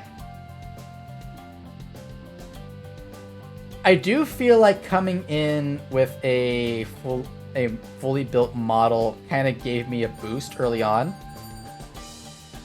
Or like a boost for a while, actually. Because I did kind of like go in and be like, hey, I've got this 3D model. What's a debut? And people, I remember getting a lot of comments on posts that were just like, what do you mean you're pre-debut? And it's just like, I haven't done it yet. Being a PNG can be fun. Agreed, Blippi. I wish I had done that. Like, I'll say that over and over. I wish I had been a PNG first, because I would have made more content that way. I goes, hi, Pats. It's going good. We're talking about VTubing tonight. And content creation. Seeing pills kicking in, you're beyond amazing in every single way. Thank you, someone. Have a good sleep. Have good dreams for me. Because I wasn't aware of reactive PNGs back then, so I went with the live 2D model. Okay, but same. Same. Absolutely same. I went in and I thought that you're supposed to have I thought VTubers were 2D models. I thought that's how it worked.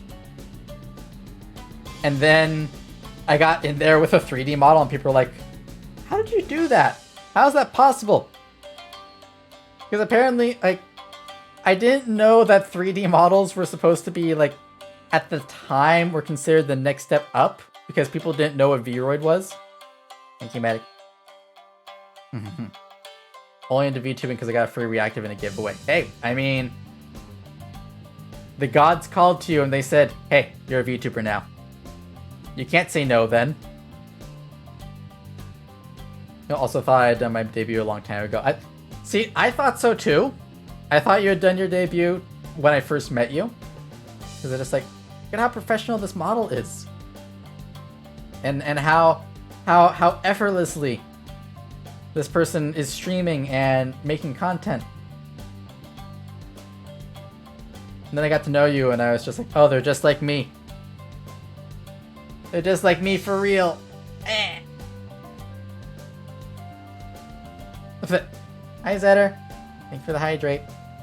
How you doing? We're talking about VTubers today. Take me up for Hora? Okay. Hora! I'm really glad that we can vibe together in the chat, especially after the issues that you had earlier. And I am looking forward to getting to hang out with you on Thursday. Maybe we can do some cute shit together. And I love you. And I miss you.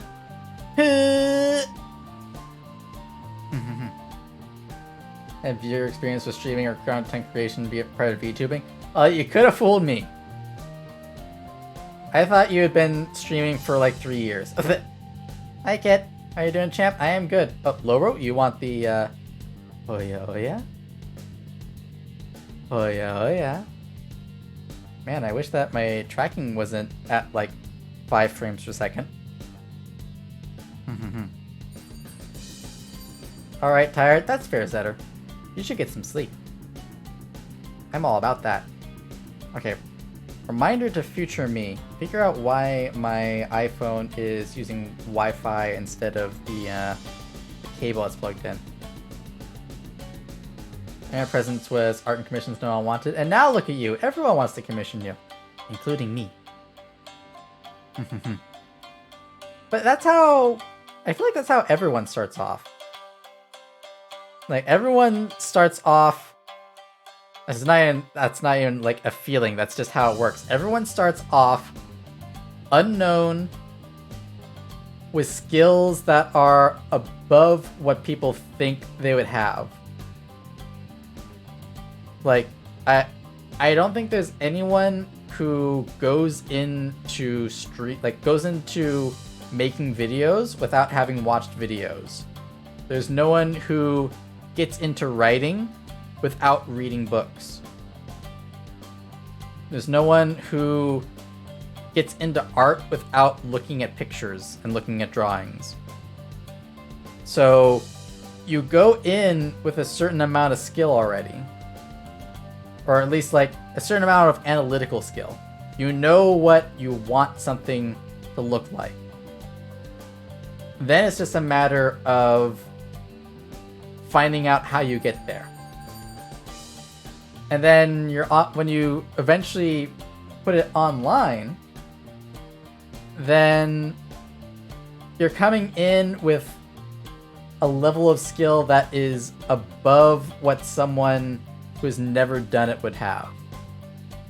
Which is kind of your audience. Your audience is always going to be people who enjoy what you make or enjoy the kind of content you create but don't create it themselves. And then there'll be the people who also create it. Like, it's kind of like how VTubers are all shrimps for other VTubers.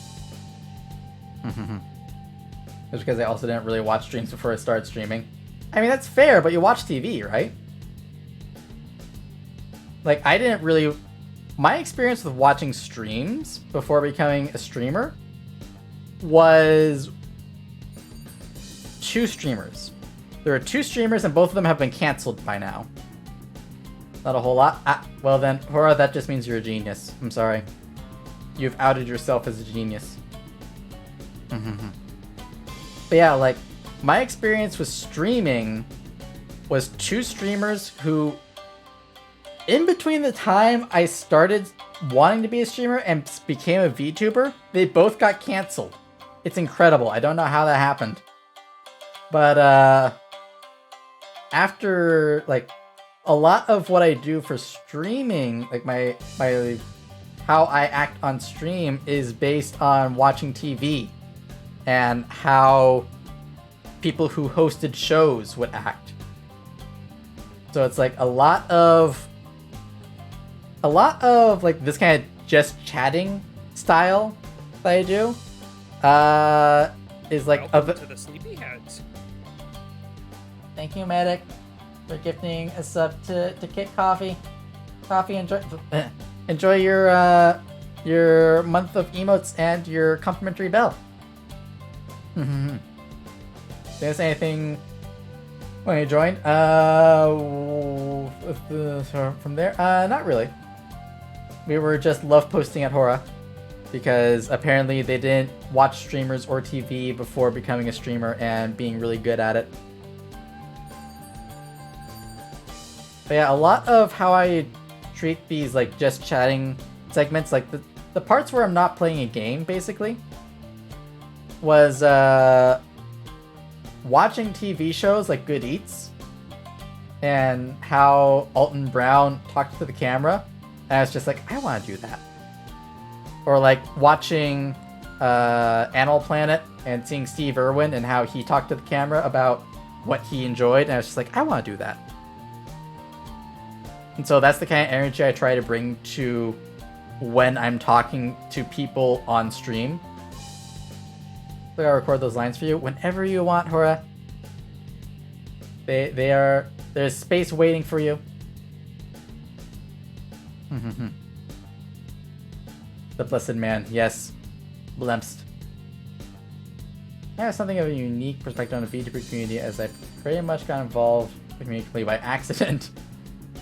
Elaborate. Because I do feel like a lot of people who are in the community got here by accident, just in different ways. AO Good Eats? Yeah. I watched pretty much all of Good Eats when I was growing up. That was like when other people were watching cartoons, I was watching Good Eats. Good Eats and Iron Chef and my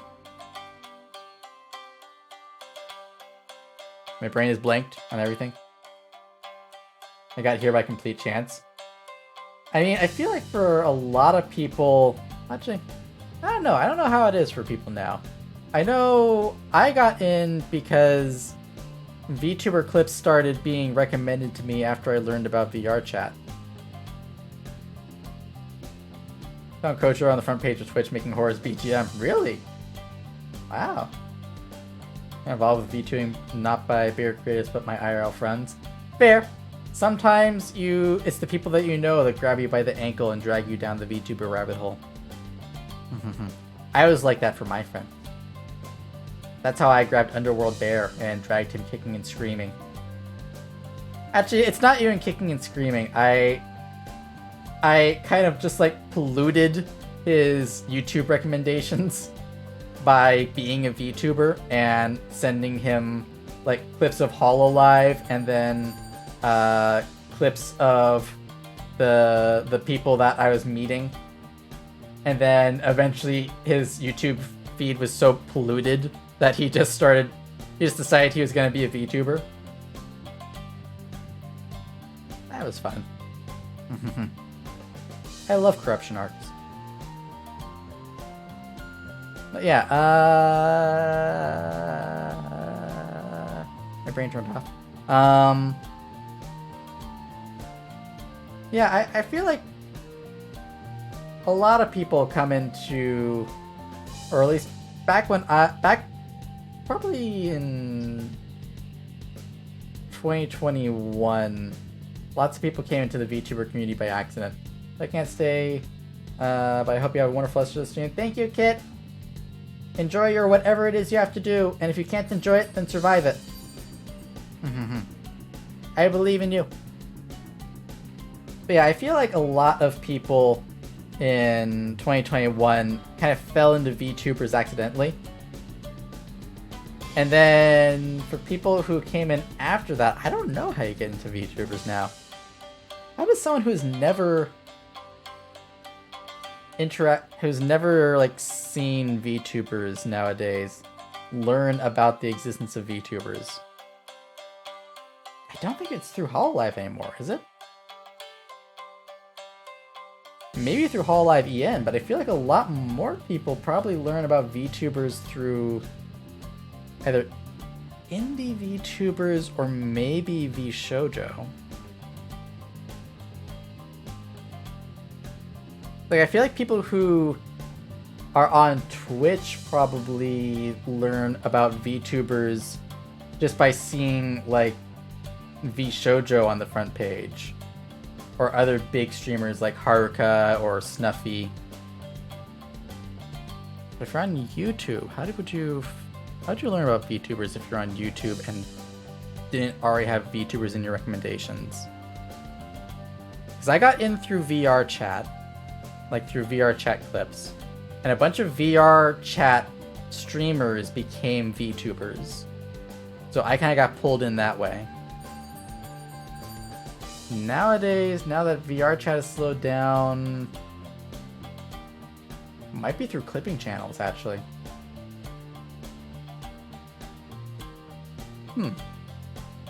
Now I'm curious. Am I gonna have to make a new YouTube account and just see how long it takes for VTubers to be recommended to me? Because there isn't so much overlap between like big pre-established video let's players have died out. They're pretty much gone. There's not a lot of big streamers now who are like going back and forth between the streamer and VTuber communities anymore. Like there was kind of a push for that initially, and then I feel like a lot of those people either stuck with regular streaming or stuck with VTubing. I can't think of I think of anyone who is both like an IRL streamer and like a flesh tuber and a VTuber. Maybe Skara? Maybe? I don't know, actually. Huh. That's an interesting thought. I've been so out of, like, what big streamers do nowadays that I can't think of anyone who would be, like, a gateway to VTubers. I guess you could get into it from watching anime. Like, watching anime online and then getting recommended these anime girls that stream. Who'd have thunk it? That's the weird part of where VTubers are now, because we're kind of in that weird space in between being mainstream and being niche. Because, like, if you're in a niche, then I feel like other niches kind of, like, help each other out. Not on purpose, but just, like, where there's overlap. Because, like, VR chatters were a niche and VTubers were a niche, and there was overlap between the two of them because they both used, like, virtual avatars. And so I feel like they fed into each other. But, like, anime isn't niche anymore. So that wouldn't really be a way in. Streamers aren't niche anymore.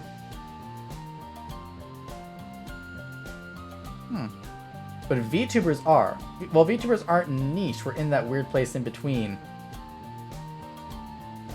I think we're on the way to become, like, mainstream. Like, I just saw a news article today about, like, Iron Mouse is the new face of Twitch. Like, if you had showed me that a year ago, I would have thought, like, I would have thought you were lying, like, straight up. Like, is a VTuber on the news? Impossible. But apparently, who would have thought? Heckin' wild. This timeline we live in is weird.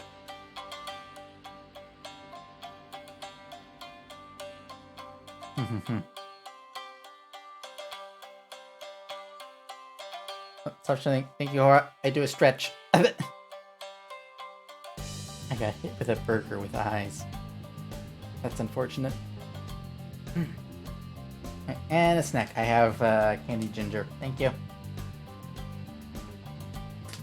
Come on. Open. Open. There we go.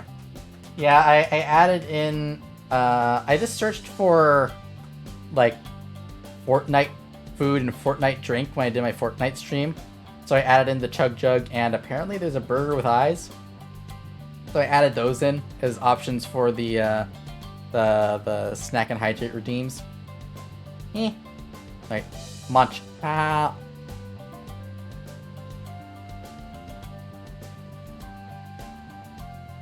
Okay, this piece ended up being bigger than I expected.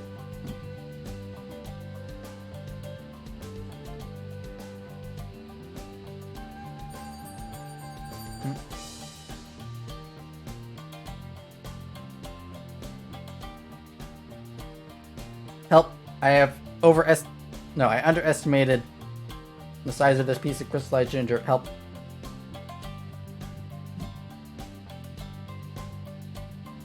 I'm suffering. Help.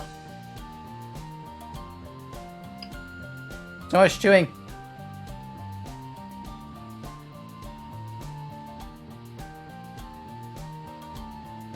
It's still going.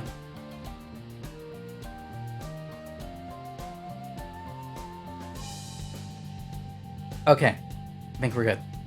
It's a bunger from Bug Snacks. See, now I gotta look at it. Hang on, let me put it on screen real quick.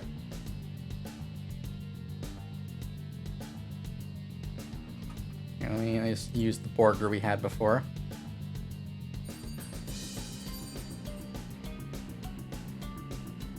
Was it this one? Actually, before I open this, let me make sure it's the right picture. Wouldn't want to accidentally open porn on stream. I don't have any porn on this computer. I should say that right now. Yeah, this thing. I looked up Fortnite food and this is what came up.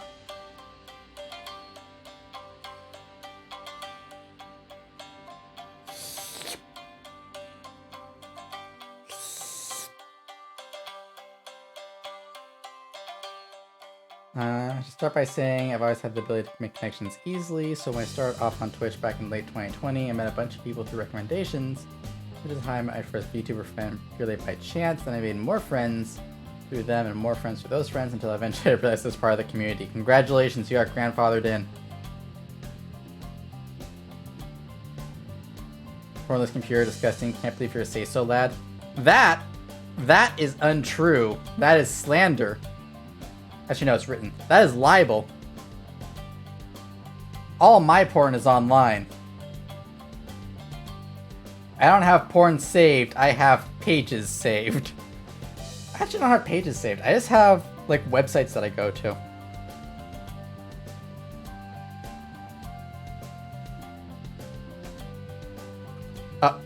Hi, Con. You chose an interesting time to show up.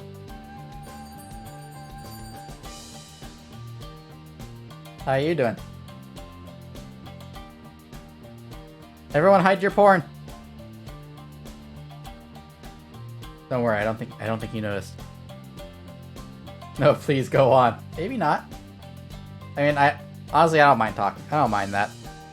Welcome to the porn chat. Welcome to the porn chat. How porn are ya?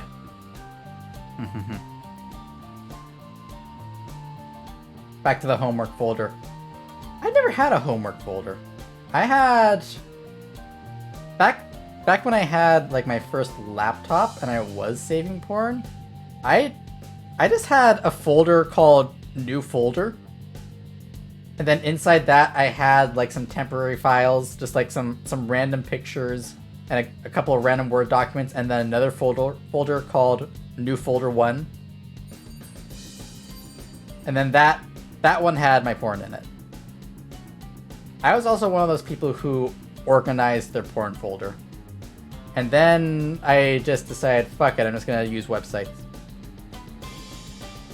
Bear, never make bookmarks public or I'm deactivating. Oh god. See, that's why I made a new account for VTubing instead of using the existing one. I am at least 3 porn. Congratulations. Which 3 porn, Con? Give us names or numbers.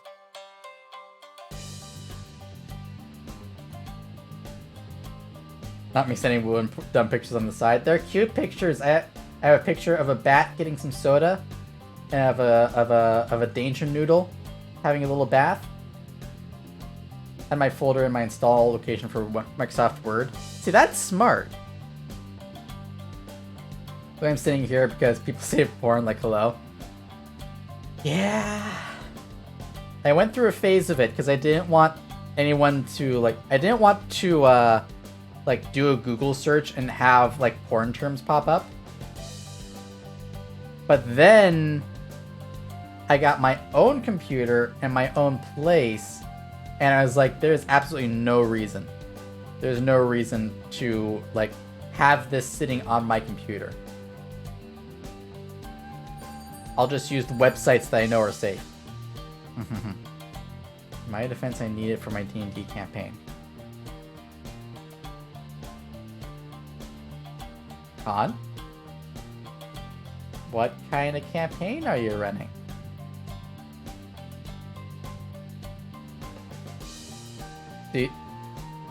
Is one of the things you downloaded the... Okay, what's it called? There was a D&D splat book in 3.5... No, in 3rd edition. That was specifically about how to have... How to fuck in D&D. What was it called? The Book of Erotic Fantasy? I think? Yeah, that's it. Thank you, Jojo. It sounds hilariously cute. What do you mean? Will say I'm very glad I did join the community because every VTuber I've met has been super nice, yourself included. Aw, thank you, Pats. I do my best. Listen, there are dungeon masters and then there are dungeon masters. Oh no. Deep, dark fantasy.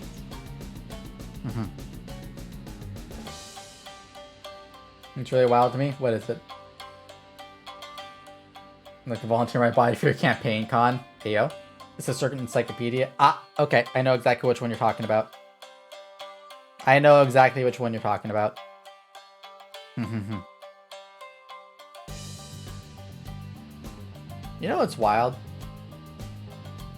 I found that my my local Barnes & Noble has been selling the Monster Girl Encyclopedia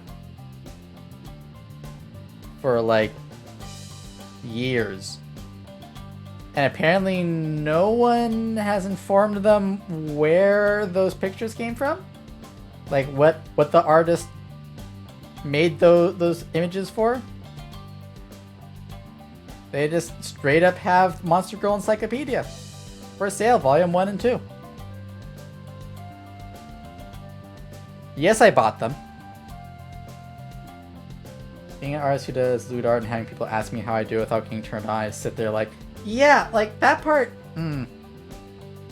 I went through a phase where I thought, oh man, porn artists must get off on their art all the time. But then I tried writing. I tried writing smut once, and I got so invested in trying to figure out how the characters act and how to describe what they were doing that it no longer did anything for me. I was just okay, how do I describe this? How do I write this and get the image across into someone's head? So yeah. Although I do feel there's a difference between what art you make when you're horny and art you make to make people horny. Is that fair?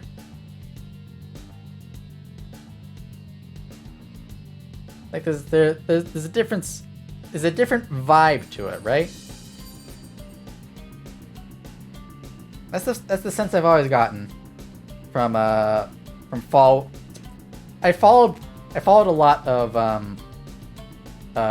lewd artists back in the Tumblr day. And so I got to read them as they talked about that kind of stuff. And the sense I always got is that there was a difference between what they made when they were horny versus what they just made normally. Or normally, quote unquote. Definitely didn't take smut writing commissions a few years back for a couple certain games. No siree. Yeah, definitely not. Con is say so.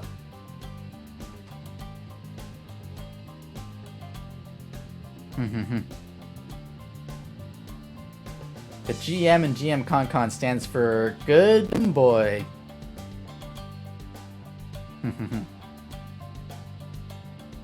It's insane because it's insane when you have to look up lewds for a reference. So you sit there, probably at some point, pause on a scene, just have a reference on the side. God, I feel that. I feel that because when I tried writing smut, I looked up a video and it's just like studying it, trying to figure out how to describe the actions they were doing. What was it? It's like I think it was a boob job. Yeah, I was trying to write. I was just like, I wanted to see if I could do it, so I was just like, I'm gonna write a boob job. And I watched I was like watching the video and running it back and watching the video and running it back, and I was just like, how do I describe this? How do I describe this action? How do I describe this feeling? And then I gave up. When you're creating, you don't have time to get spicy. Yeah, exactly. Like you're using a different part of your brain too. Like the part of your brain that is making the art takes over. This didn't turn into a r/men writing women moment, did it? I don't think it did. I don't feel like it did. Because I was writing it from the viewpoint of the one receiving. Good boy, thank you.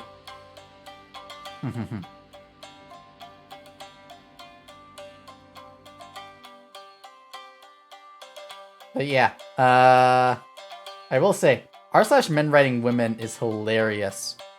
If you go there and realize that everyone, or like the majority of stuff that gets posted there is people who really think they're writing well.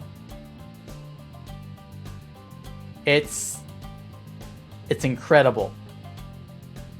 Terrible, but incredible.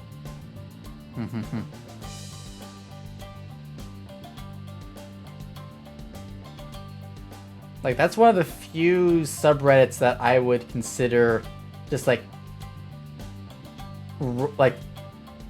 making reaction content to. Where it's just like, look at this, isn't it funny?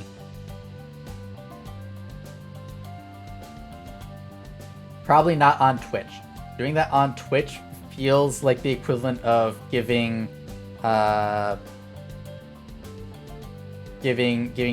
Twitch the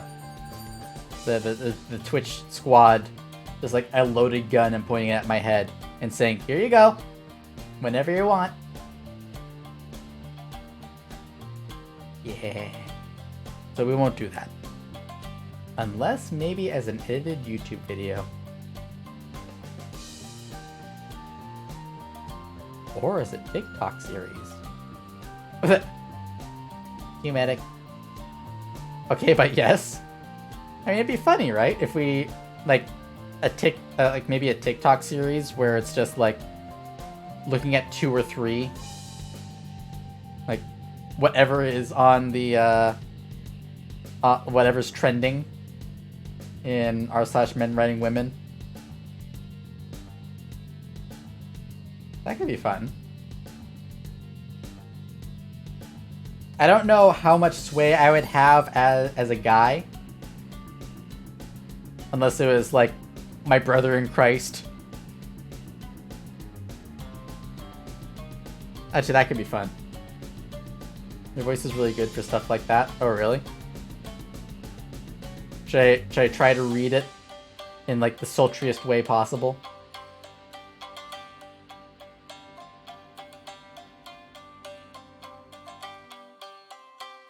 Oh, I was gonna... Yeah. Your voice is really good always. Bet. This kills the Lilin. Wah. I've been trying during this this whole thing to slow my voice down. To try and talk slower. Ever since I had that revelation about talking slower, I've been trying to do that this entire stream. I think I'm still like sliding back into talking fast every so often, probably most of the time. But I do feel better when I force myself to slow down.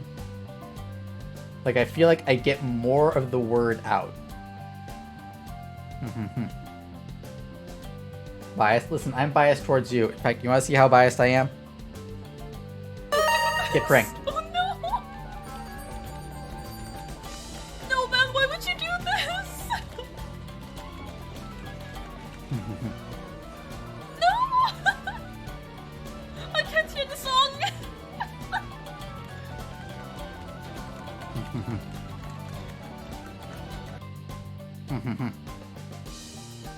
I think you get nervous and try to talk fast sometimes. Yeah. For me, Medic, I learned to talk fast because I didn't like talking. So I would just get everything out as quickly as possible. Faster Angel SMH, yeah. Yeah, for me, the problem was that I just wanted to get the words out as quickly as possible so I could stop talking. Because when I was younger, I didn't like the sound of my voice. And I didn't like the sound of my voice in recordings and how it sounded in my head. That was the tough part. I didn't like either of those things. So I just didn't want to talk. And so I learned how to... I just learned to talk quickly to get it over with. And now I have to unlearn that. Oh, ring the bell. I will ring the bell for you right now.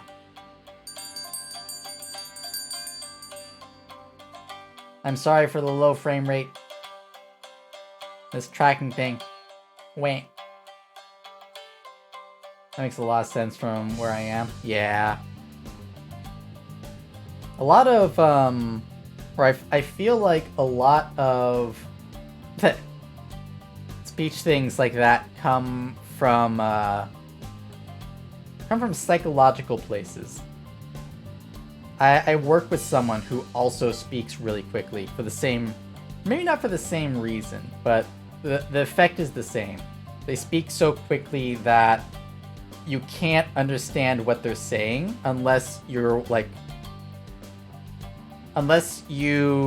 watch their lips to see what sounds are trying to come out. But then, for me, I got used to the sound of my voice because I was editing my own videos. Back when I did my 5 years of YouTube. There's nothing like editing your own videos and hearing your own voice over and over to get you used to it. So now, I hear my own voice and I'm just like, oh yeah, it's me. I know that guy. And smile actually makes my night. Aw, I'm glad, Blippi. You can have it anytime. I'll never not hate the sound of my own voice. If you want to get used to the sound of your voice, like maybe not learn to like it, but get used to it, record yourself and listen to yourself. Like seriously, there is nothing that will adapt you to it more. And also, in hearing your own voice, you learn, like, you hear your voice, and in doing so, it changes how you talk. Like, I used to have a really hard problem with, like, stuttering or how I would use filler words. So I would put just the word like in between every other word. Because, or like, I put like into a lot of sentences, or I would start a lot of sentences with in my opinion, or I think. And then in listening to my own voice over and over, I got really sick of hearing myself do that. And then I stopped doing it.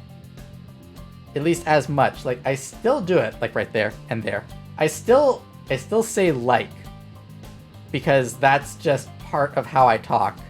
But I don't put as many qualifications on what I say. And I know that sounds weird because that's just how people talk, but for me, I would put like 5 qualifications on any opinion I had. So I'd say, in my opinion, I think that it's something like this maybe. And I just got sick of hearing myself waffle around what I want to say. And then I started not doing that. VTubers telling other VTubers their voice is great, but they hate their own voice. Spider-Man pointing meme. God, it's so true.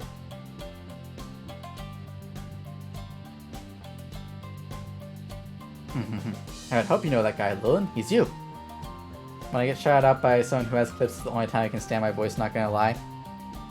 That's fair. I feel like... I wonder if it's a psychological thing. Like, we're so used to how our voices sound in our heads. I really am interested to see what this looks like on stream. Yeah. You're having time. Oh! Whoa! Oh! Yeah, not too much longer now. She's riding very low in the water. Yeah. Yes. That was the second 24-hour stream. That didn't go 24 hours, it was like 14 hours.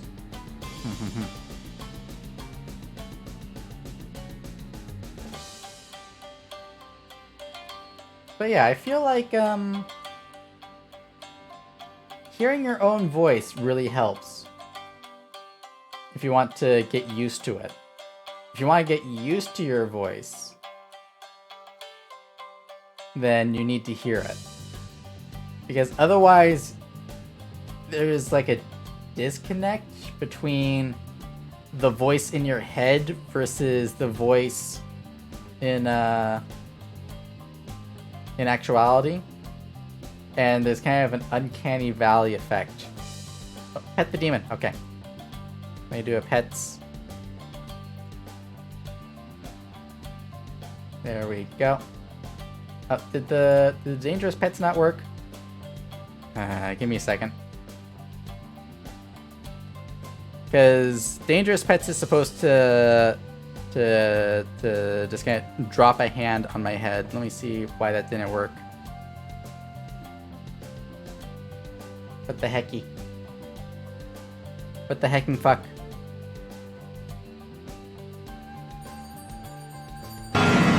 Thank you for the jump scare. Let's see here. Right, so the redeem is that.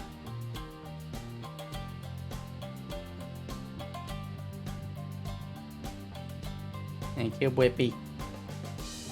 I really want this one to work, because I think it's really funny. But for some reason, it's not. Oh, that's why I have a typo. I am an entire fool.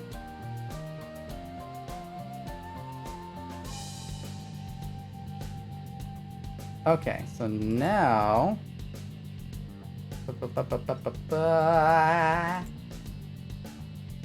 Let's see here. If I then... Just kinda... Where is my... Where is it? I'm looking for it. Request queue. Here we go. Well, accidentally a word? Yeah.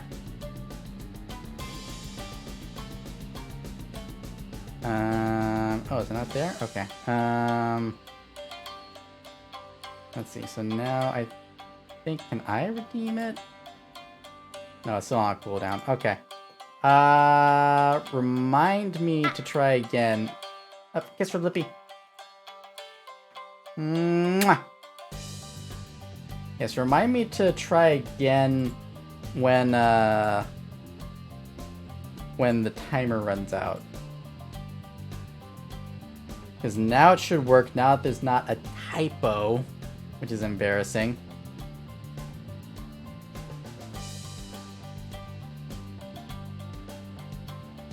Wah.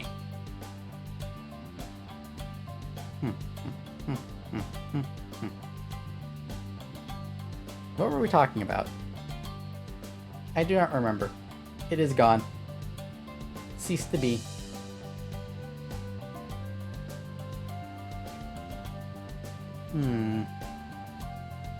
Talking about how pretty you are? Lippy, you gotta stop looking in the mirror. You're the one who's pretty. Thoughtn't. There we go. You can't see mirrors? Are you a vampire? A vampire computer? Voices and learning to get used to it. That's right, yeah. Because, I have a friend who also was doing YouTube. And they hated the sound of their own voice. And so they wouldn't edit their videos. They would just chop them up into like 15-20 minute chunks and then upload those without any editing. I just thought that was... It felt like a really rough way to exist. To just avoid hearing yourself at all cost. I much prefer being used to my own voice. Which is not to say I don't wish my voice was something else, but I enjoy my own voice now more than I did when I was younger. Vampires don't show up in reflections, I just can't see mirrors at all. Oh. My maintenance is going into another body. Ah. Gotcha.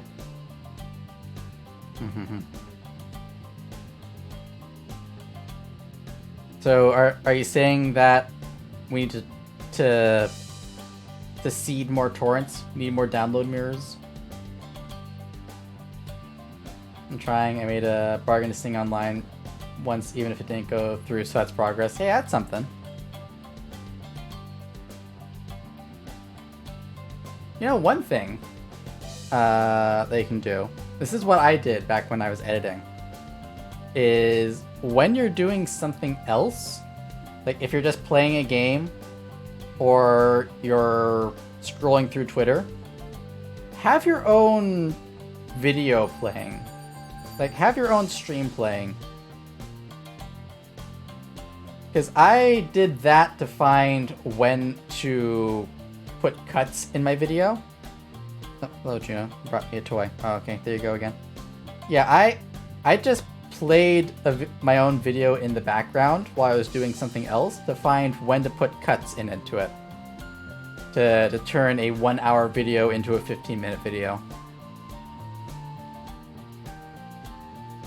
So if you do that, you absorb the sound of your voice throughout osmosis. Like, you're not directly listening to it, but you get used to it.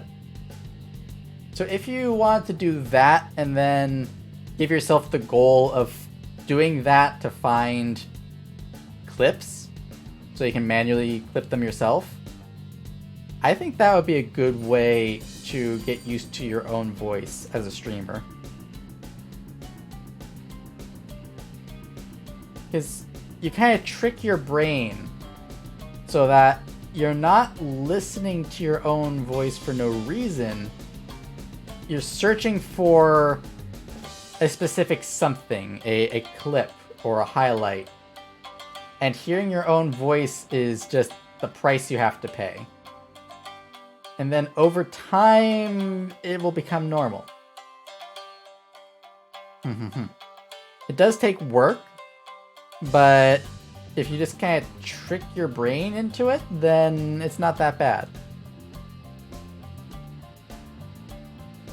Like, by the time I was done doing YouTube videos and I started doing, I started VTubing, I was at the point where I could listen to my own voice and pick out things I liked about it.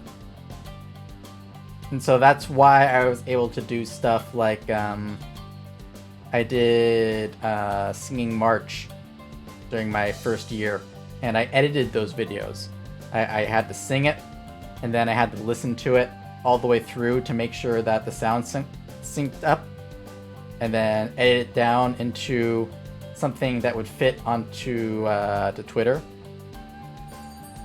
And so I was able to listen to myself sing, which is really hard to do, because you know what it's supposed to sound like in your head, and it doesn't sound like that in the recording.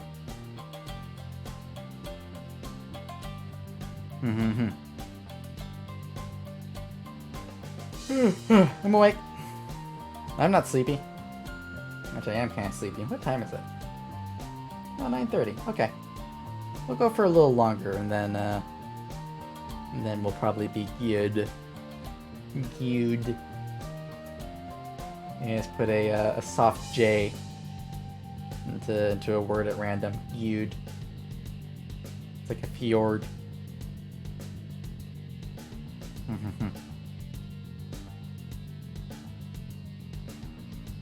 See, what else is there? Are there any other fun things we can talk about? Should we go back to talking about porn? Maybe let's not talk about porn. We could talk about porn. There's nothing stopping us.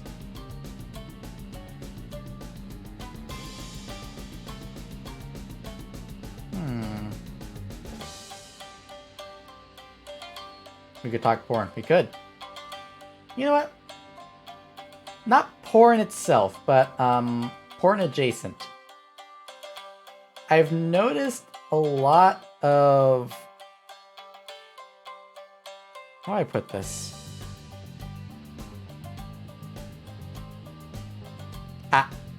But we're working our way through the alphabet. I've noticed more VTubers who are angling their design towards how do I describe this without sounding like a prude?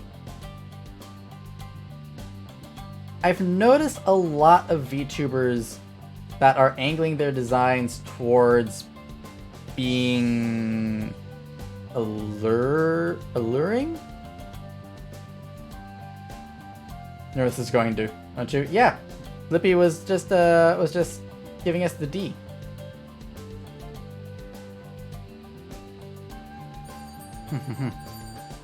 But yeah, I've noticed.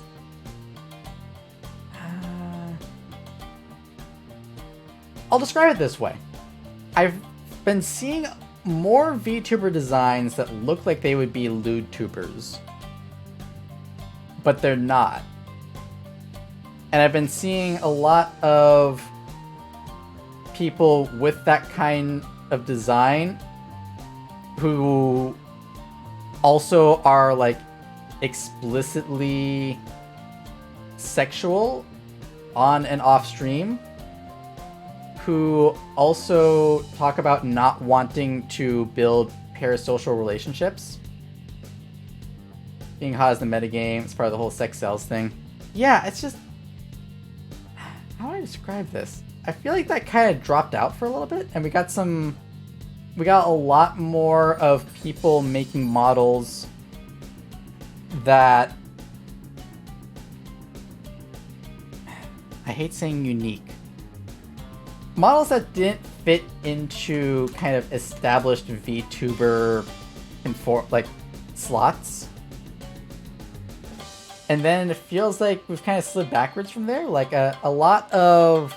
I noticed this when Vebe revealed her new model.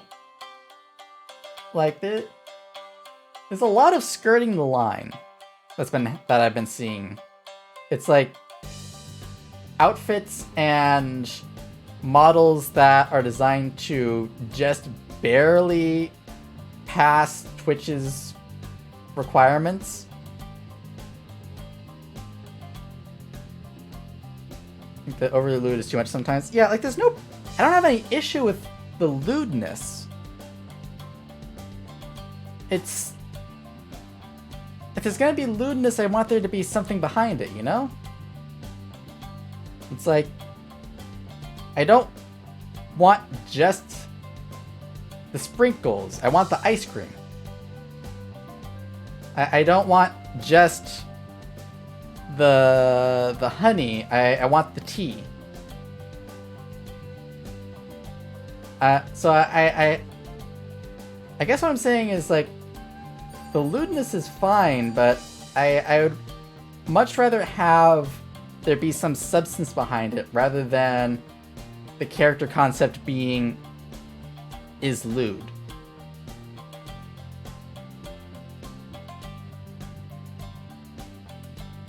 Because I feel like when I look at a lot of these, like lewd is a flavor, not a meal. Exactly. Like I feel like, and this is someone who is like outside of the lewd-tuber space, so like this is all opinion, and I am open to hearing other viewpoints.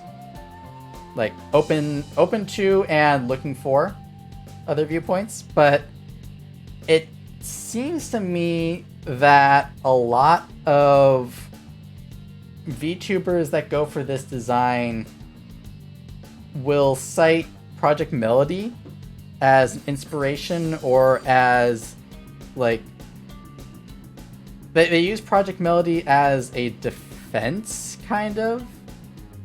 Like, Project Melody is lewd and therefore I can be lewd, but it really undersells her.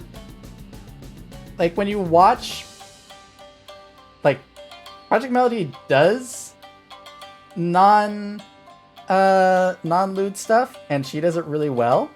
And she has, like, a really established personality that is aside from what she does that's lewd. And even in the lewd content she makes, she still has her own, like, strong personality in it. So it just feels like a disservice to use her as a defense to just have your personality is lewd. Low from the movie Cars, smash or pass? Pass. I am not into cars. I am not a car guy. If we want lewd, we can find out stuff by turning safe search off. Yeah. And it's not to say that, like, it's not to say, I don't want it to sound like I'm saying, you know, lewd tubers shouldn't do wholesome content, wholesome VTubers shouldn't do lewd content. I don't go for that. Make whatever content you want, but have a personality. It's the same thing on the other side, like male VTubers whose entire personality is that they're horny. Like, I'm gonna throw one VTuber under the bus. Say what you want about Sobi, at least he has a personality. He has a personality that isn't just is horny. Melody is just a meme that has their tits out like personality. This personality besides the lewd, yeah. Fucking science team for the community name is hysterical, right? Like, she has a community that follows her beyond just the lewd stuff. And it's a community that follows her through both the lewd and wholesome content. Like, that's really impressive. That's a tough thing to do. And I think she does it by the fact that she is an entire person.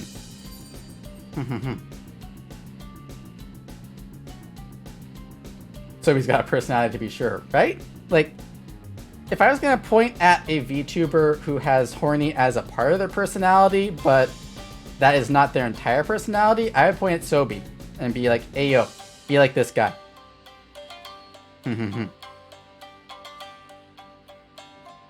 So there we go. That's the dialectic. On the one hand, we have Project Melody. On the other hand, we have Sobi. We have YoSobi Twilight.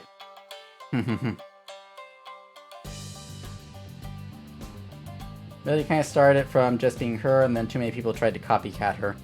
I guess so. I feel like we're far enough away from, like, when she got popular that people just kind of use it as a defense. It's kind of like how comedians who use offensive humor use Mel Brooks as a defense.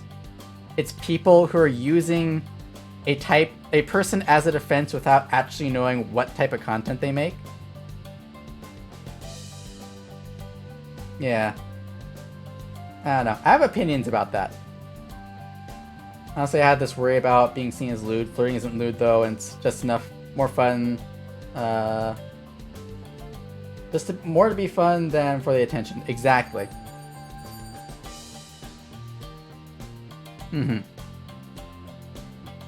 And like, there's always gonna be people who are like, the term I want to use is pearl clutchers. It's like, they see a VTuber who's showing off a little bit of ankle or a little bit of cleavage, and they're just like, scandalous! And like, there's always gonna be people like that. You can't help that. But, you know, I feel like when you set your own boundaries, then it makes it a lot easier. There's a fine but very important line between being spicy and creepy, and with Sobi, I think the fact he's naturally charming helps a ton with that. Exactly. Like, you can tell that when he's being flirty, that he's doing it because it's fun. Like, he's doing it maybe not as a joke, but like, he's doing it because it's part of a bit. Like, because it's part of his character. He's not doing it to make the other person uncomfortable or to come on to them. He's doing it because that's the type of character that he is and the type of person he is. And that's good. It's way better than people who use, like, oh, but I'm a succubus or I'm an incubus, and that means that I'm just playing my character. Ugh. I'm sorry. I come from role-playing communities. You can't use that as a defense.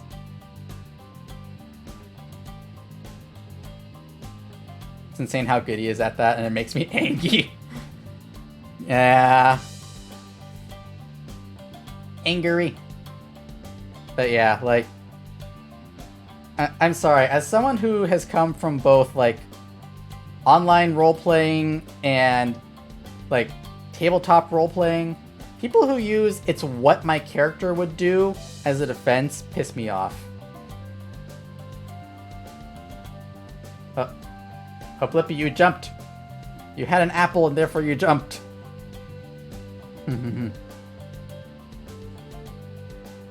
But yeah, people who use "it's what my character would do" as a defense in any kind of role-playing scenario, they just piss me off. Because they use that as a way to shut down any kind of back talk. And I'm just like, no, this is a collaborative thing. Role-playing is collaborative, and that means you gotta take the other person into account. Do "it's what my character would do" don't have enough depth to the character. Exactly. It's like anyone who's played Dungeons and Dragons, the person who says "I'm going to steal from the party because that's what I would do," that's what my character would do, or like who doesn't engage with the story because their character is a loner. I'm sorry, you gotta work harder.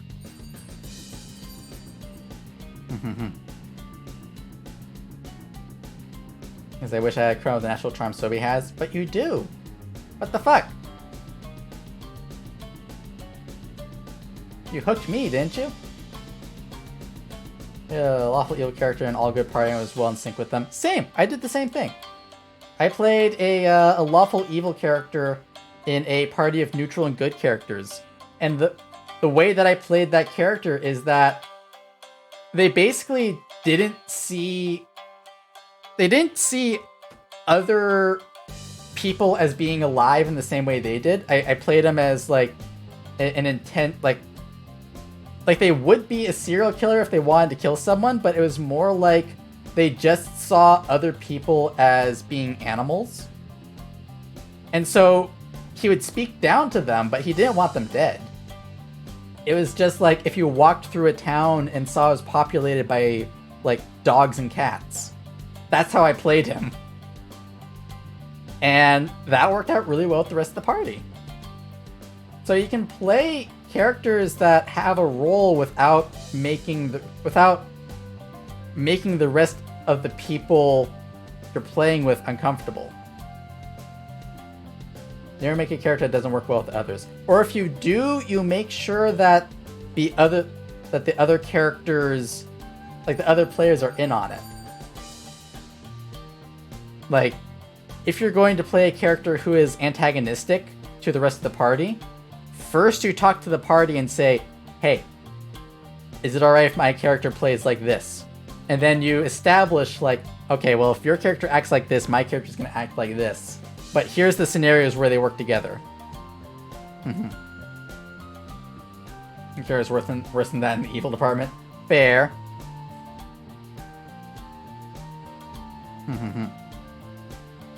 Yeah, Hoa, you're charming and cute and sexy and awesome. But yeah, it kind of taking that train of thought into VTubing. It's like, how do I want to put this?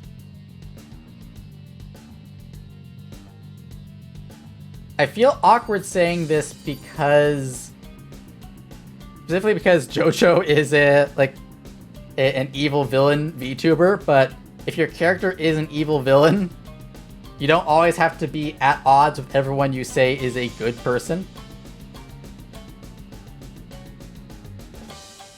Like, you can be an evil villain but not need to like ruin the plans of everyone else. And I know JoJo doesn't do that because he's got us for that. He's got the rest of his the D&D party for that. Evil doesn't mean you want the good guys dead. Exactly.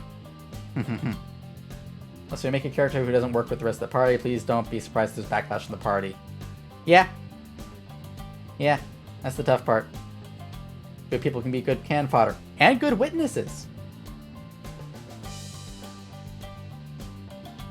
Like, one of the characters that I played who wasn't, like, explicitly evil was, he wanted to have the rest of the party as character witnesses so that they would be on his side if he had to do something evil. Because, like, his long-term goal was to depose the good and righteous king. His whole thing was that he was going to be a kingslayer and try to take over the kingdom by defeating the king in single combat. And so he wanted the rest of the party to back him up on that.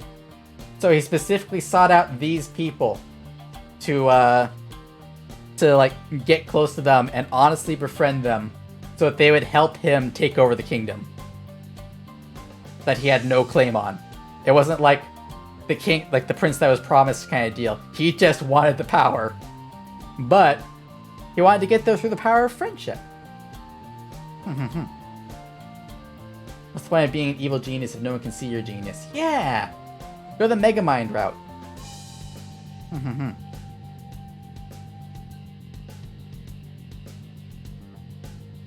Yeah. Went through a D&D character that's basically just Frogger from Frogger's Adventure. Oh, so what is that?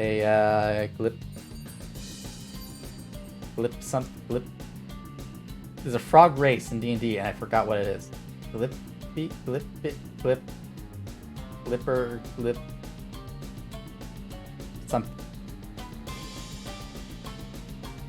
My brain is gone. Goodbye. I want to marry a princess because I'm self-centered. Hey, there we go. Yeah, now I have to look. What's the name of this thing? Grung, that's the one. Thank you. Thank you, Jojo. Yeah, a Grung monk. And then you can use your key points to jump really far.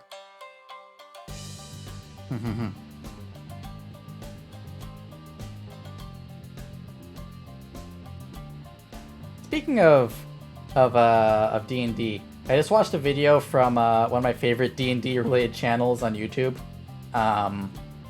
Trueluck the Barbarian.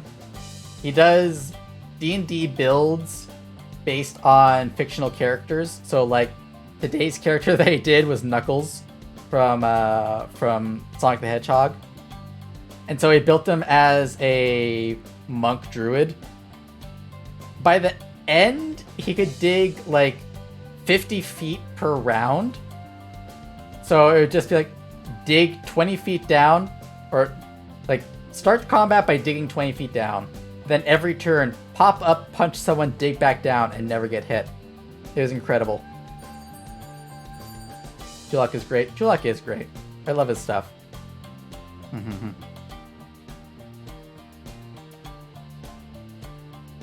Honestly, he's who turned me on to the concept of a barbarian rogue, who is kind of like next on my list of characters to play.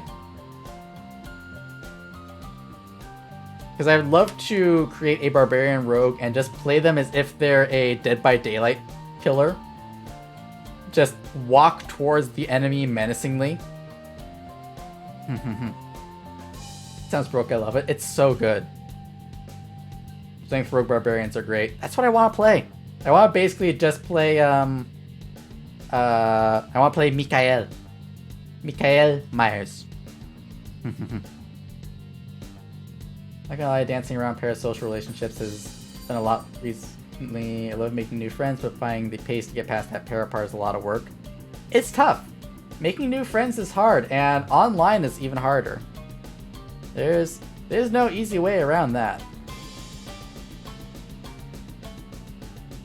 I think the biggest thing is just like you start off being friendly, and then over time, you kind of like, you have to kind of lower your guard first, little bit by little bit, and see how the other person reacts. Granted, I'm not good at making friends. I'm really bad at it. I need someone else to hit me over the head and say, we are friends now. Or, maybe not we are friends now, but like, I want to be your friend. And then I'll be like, oh yeah, friends, we can do that. Because otherwise, I'll just be like, wow, what a nice person. And then I'll go about my day. I'm sorry, I'm a dumb demisexual like that. If someone wants to move from acquaintances to somewhere else, they gotta let me know. It's bad in VTubers because there's a lot of nice people that just try and get clout. Okay, yes. Lilin, I want to be your friend. Okay, Blippi, we are friends now. Yeah, Jojo, on that nice people trying to get clout, I saw a post today. You might have seen the same one of, it was like, nice people are always the ones that are the most fucked up, and people who are really mean on stream are the nicest people in private. I saw that one and I had to work really hard not to respond to it. Because I feel like... You have not seen this post? Okay. Give it like 6 hours. I'm sure it'll show up on your dashboard, on your timeline. It's not really a clean-cut thing. Yeah, that's the thing, is like... I feel like that comes from the place of assuming everyone online is trying to manipulate people in one way or another. And I really do not vibe with that. Like, that mindset makes me really uncomfortable. Because I'm nice because I like being nice. That's what it comes down to. It's like, there's a Tumblr post that was like that. It's like, when you're playing games where it's like, you can be a good person or you can be an evil person. You can live out all of your wildest desires. And it's just like, well, my wildest desire is to be a nice person, so I'm going to choose the good options. That's kind of how I feel. And that's how I am online. It's like, I'm nice because I want to be nice and I want other people to be nice. So the idea that someone would see that and assume I'm trying to manipulate people into liking me makes me really uncomfortable. Like, it's fucked up. Not everyone, but I've been burned by it before. Fair, and there are people who do that. There are people who are nice as a way to get people to like them. And as a way to get people to do things for them. I just feel like saying it's a cut and dry thing where people who are nice want something for you is fucked up. That's my imposter syndrome going on to full overdrive. Yeah, right? And like, for all the people who are being genuinely nice, it's like now everyone feels like they have to not be nice so that they seem more genuine? The fuck? And going the other way, like you're gonna say that someone who is really toxic is actually a nice guy? Huh? Like, I've been in communities where the person that the community is built around is toxic. Like, their persona is that they're toxic, and then you see how they are inside their community and they're still toxic. I'm sorry, sometimes what you see is what you get. It ain't that deep, bro. I'm just friendly, life fucking sucks, so why should I make it worse? Exactly. Maybe I just want people to have a good time. It ain't that deep. I just want to vibe. I'm just a little guy. A little guy who wants to have a good time. For me, I'm genuinely nice, but having people suddenly tell me I'm fake and not a great person just me up every time because, man, I'm trying. Exactly. Like, there's... Okay, first of all, Hora, you're doing a great job and you are nice. So, if anyone else says otherwise, I'll fight them. I will. I'll square up. But also, like...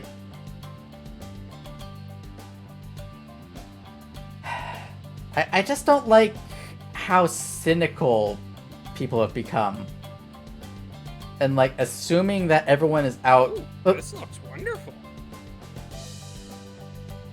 Thank you for the bit, Blippi.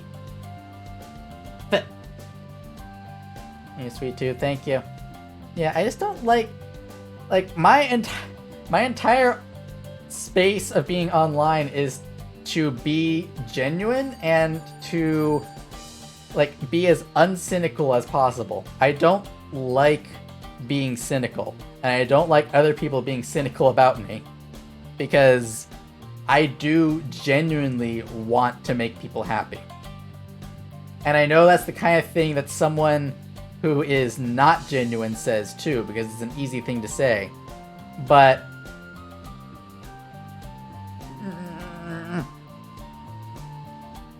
I just like it when people are happy. And I want people to be happy, and if I can do that, then I'm gonna do it. I'm gonna put my all into it.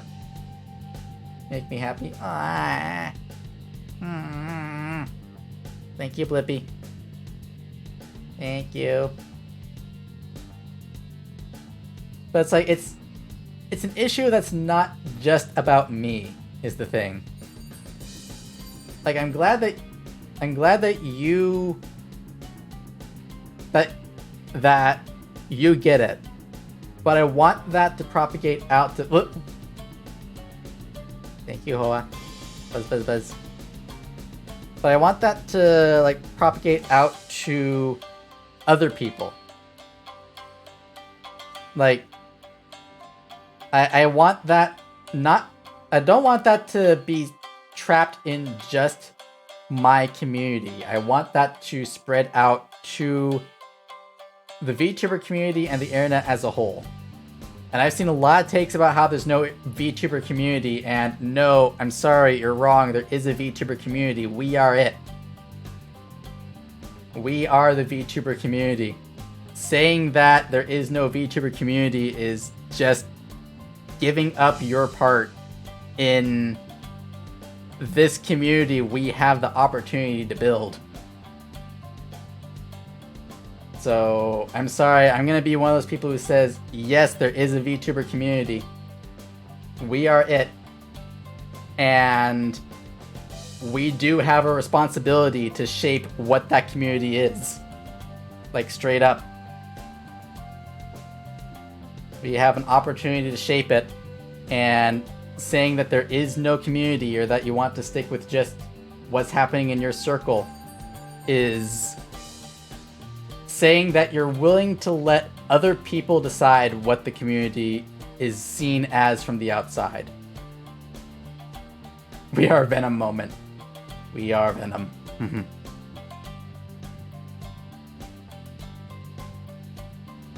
a lot of subtext, but yeah, there are.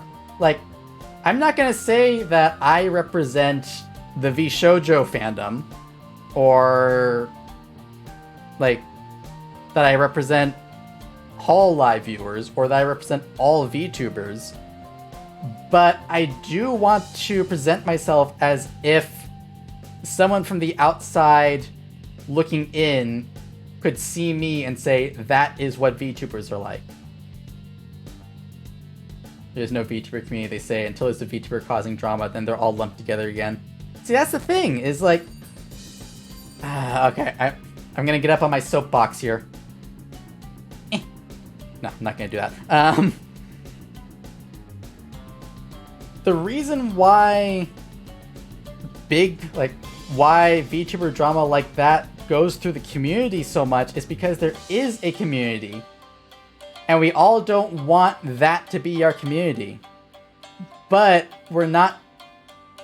we don't take the steps to say, this is our community and it's not welcome. We just say, no, you're canceled. And that's so vague, it doesn't do anything. Like, there's so many people who have been there's so many people in the VTuber community who have been outed for really terrible things, who are still here. And it's stuff that I've seen, like, I've seen other people get run out of other communities for less. I've seen people run out of streamer communities for less. Or like the streamer community, the streamer base. Like, I've seen people go from being on top of the world to being nothing for less than I see some VTubers get canceled for and come back. Or just not leave. And it's because when something like that happens, we all say, I didn't do it. It's not me. I'm one of the good ones. You can trust me. I wouldn't do that. Come to my community instead of theirs. Like, the sheer number of posts I see whenever some big VTuber gets canceled saying, man, I'm glad that I'm one of the good ones and not one of them. I'm sorry. It's honestly sickening to me when I see something like that. Like, when people use drama in the VTubing space for clout, I'm just like, man, fix your shit. This is our house. You're gonna let that happen in our house? Or are you gonna say, no, there's the house, but it doesn't happen in my room. People are welcome in my room. My room is safe. No. Fix the fucking house. That's my hot take. There is a VTuber community, and we gotta fix it. And it's our job to maintain it. It's not addressing the problem, it's just kind of a mess.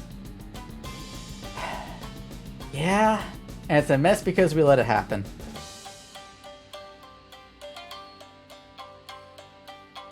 I'm sorry, that's my serious moment for the week. If we want the VTuber space to be happy and friendly and ooh-woo, then it's our job to make it that way. And by our job, I mean it's VTubers and people who watch VTubers' jobs. But, hey, it worked.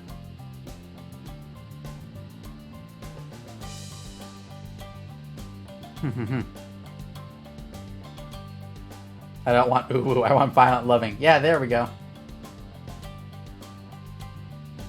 I don't want precious ooh woo. So precious. Must defend. No. I want fucking war. I want violence.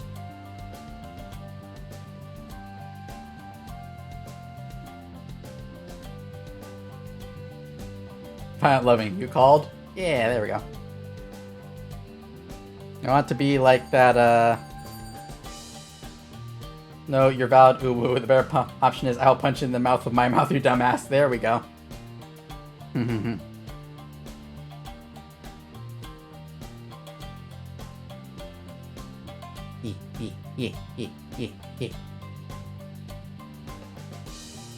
Speaking of that, Ayo.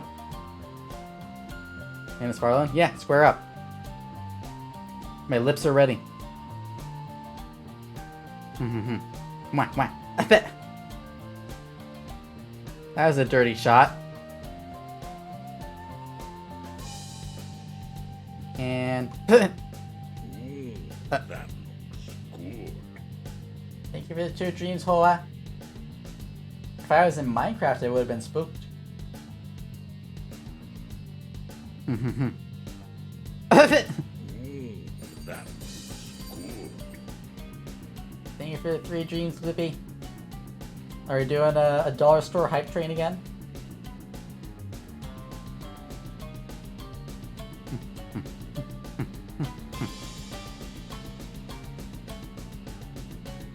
Yeah, sorry that got serious. It's an opinion that I've had for a while, and I think medic, down, medic. Down, stay, no.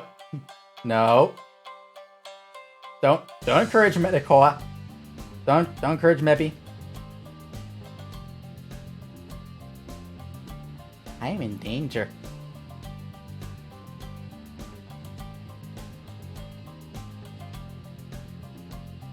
Well, I gotta go.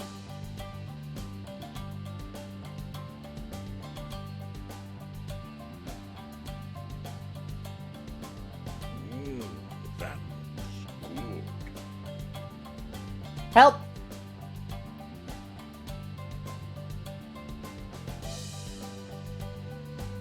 Thank you for the 100 G. Why would you do this?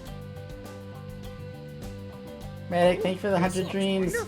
And Hora, thank you for the 100 dreams. and Medic, thank you for the 145 dreams. And Jojo, thank you for the 100 dreams. Why would you do this? Why are you like this? Damn, Lilin died of Ligma. Yeah. I had a terminal case of Ligma. Ligma horns.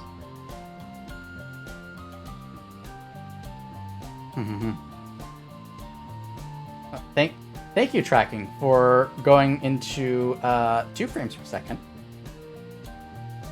That really helped my joke. Good? Do I exist again? Okay.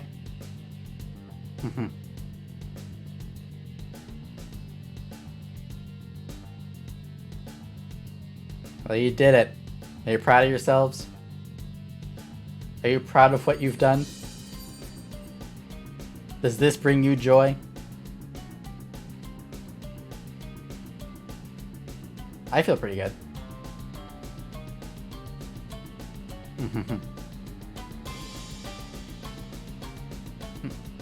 Happy, thank you for the dream. I don't know why I did get hit by that one. Choppy Lilin in dark mode would be spooky. It would. It would be like moving in fast motion. Oh, there it is. Good. Thank you for the dream. Can't wait for the dark mode redeem. I mean, it exists. It's there. It's just a button press away.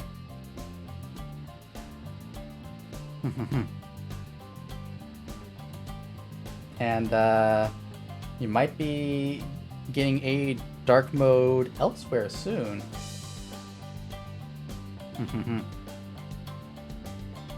Funky little redeem. Where is it? It's in the redeems. Is it not there?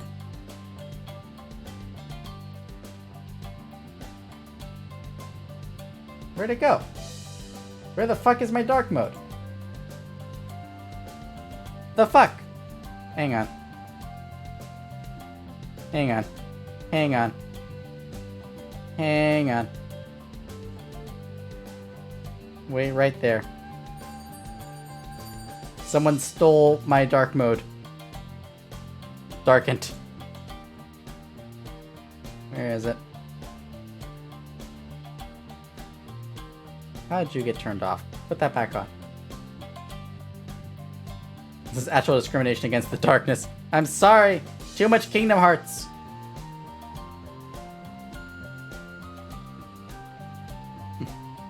Darkness! Imprisoning me! All that I see! There we go. Alright, I've activated the option. It exists again.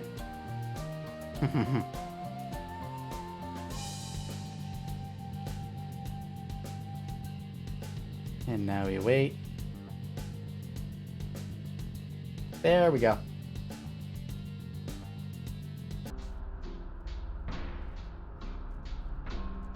Yeah, I didn't think it would take long.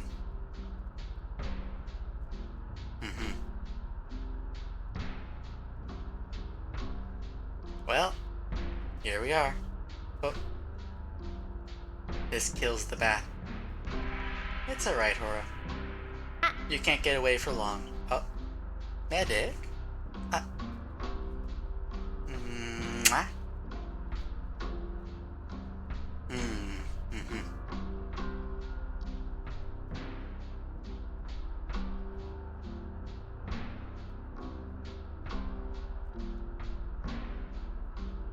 Well, now what do we do? If I were to go to bed right now, I might have to follow you there.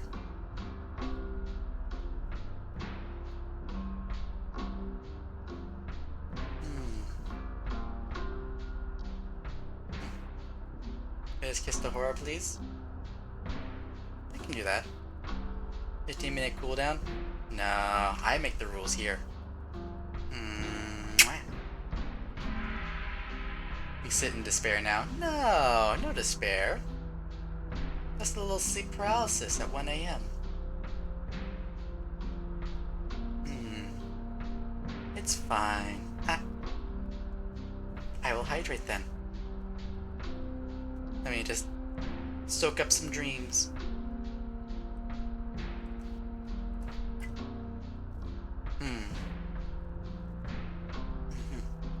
Ring the bell? I will ring the bell.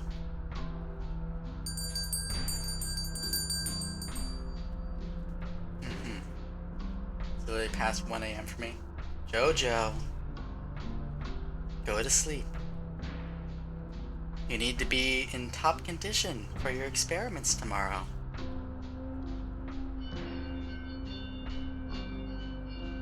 Sometimes the light can be blinding. The shadow's embrace soothes you. Exactly. Sometimes you just need a little peace and quiet.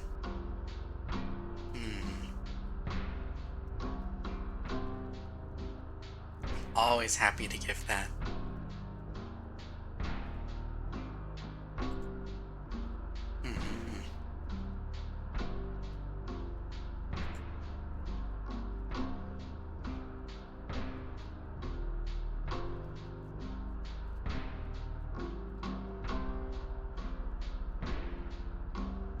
The downside is that it's very difficult to get as amped up about things when I'm in dark mode. I'm more in the mood to just hang out and vibe, you know? Maybe just find a nice sleeping person to curl up on. Or someone's chest to sit on as they try to sleep.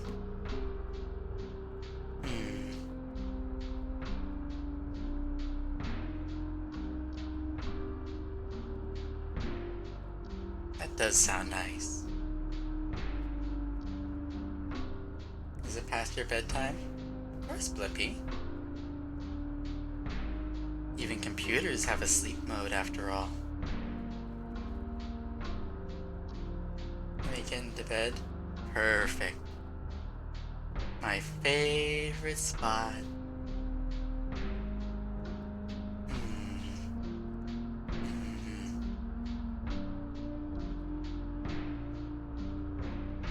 I slip now, night night. Good night, Jojo. Have lovely sweet dreams for me. I'll be sure to visit you soon.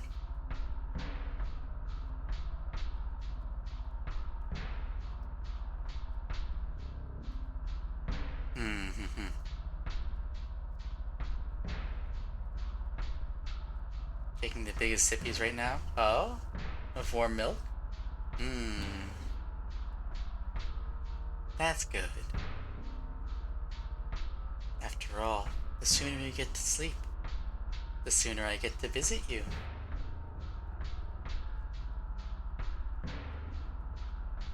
I can't wait for that.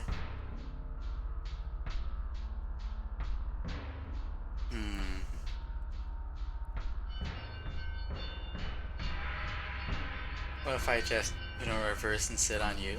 Oh? Well,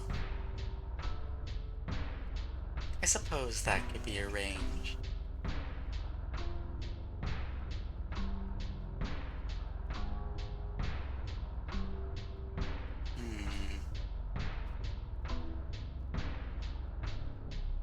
After all, Hora's the other one here who eats dreams. Mind if I join in and be Lilin's seat? Ah, I see.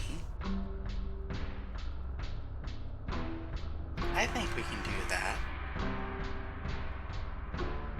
Lippy, you want to have both of us on you?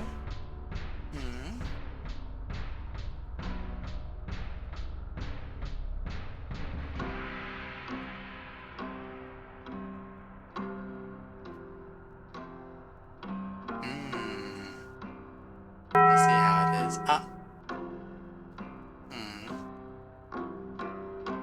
Sorry, maybe. I'll make sure you're invited too. If you like.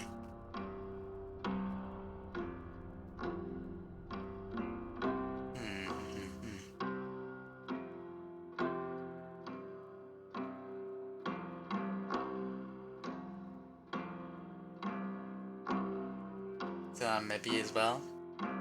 So would I.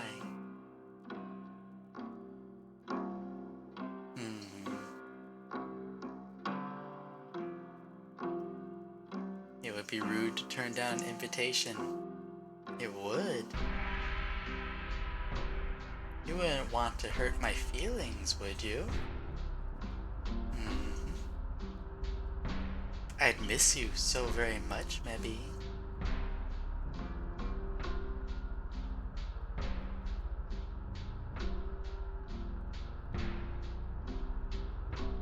I don't think you'd sit on anyone, but you'd definitely kneel for them. Oh?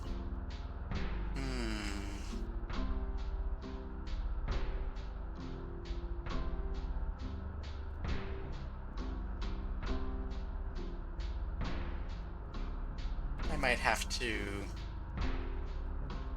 grab you and force you to sit then. Say I name?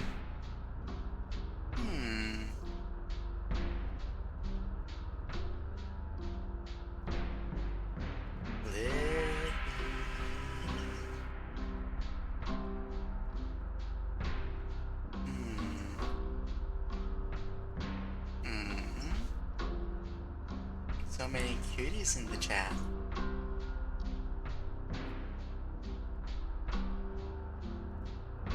Eddie and Lippy and my little baby bat. You talking about seats? Hi, Leon. Yes, we were just talking about who would be sitting on who, as the sleep paralysis demon does.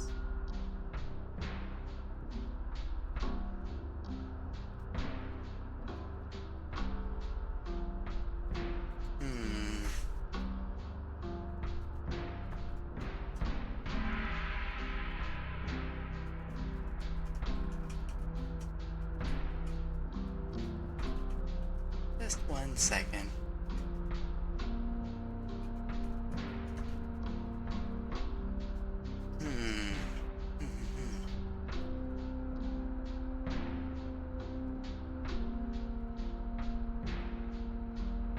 Now, one downside of not having my stream manager open makes it much more difficult to tell when people started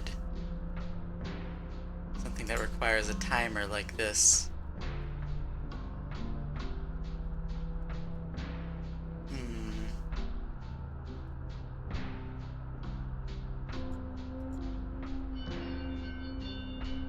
Oh well.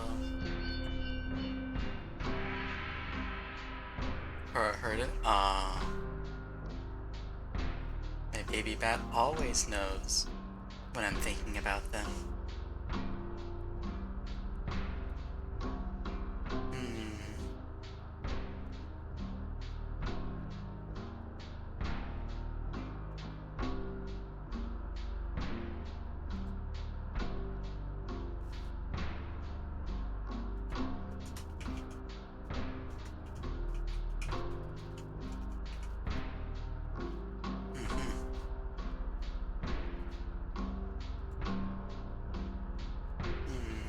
What time is it?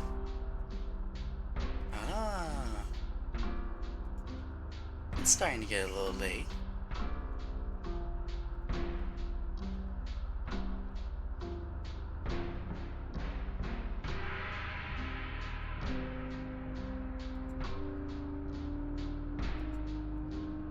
You already know my weakness?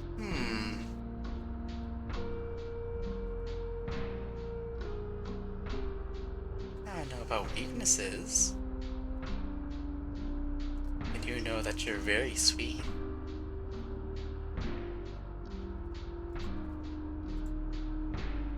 And I know that we're friends now.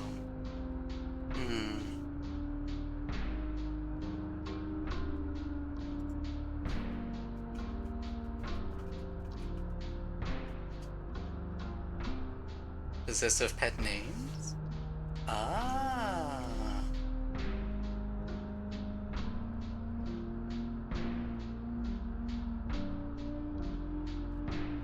I see.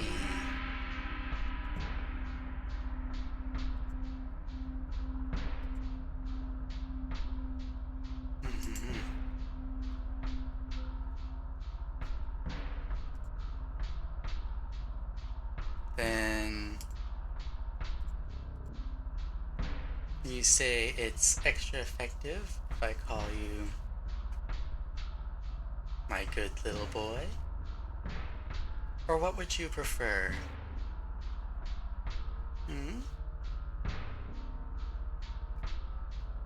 Papa, yes? I see.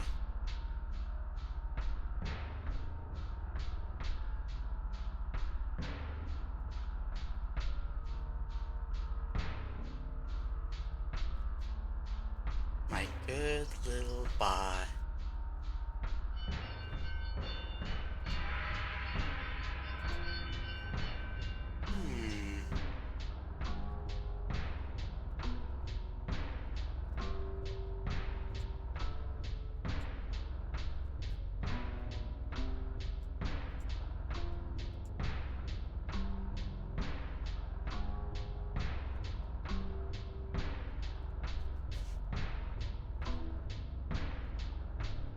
See, now I wonder,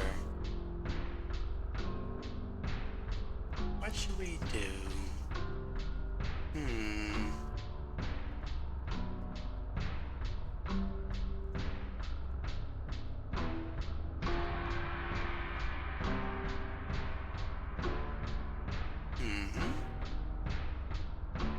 Maybe. What is it? You're already my good medic after all.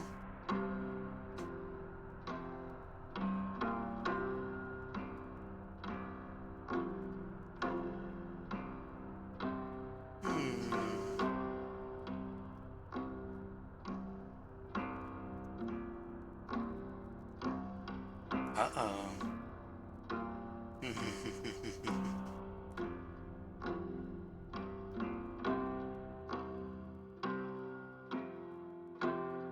Medic down?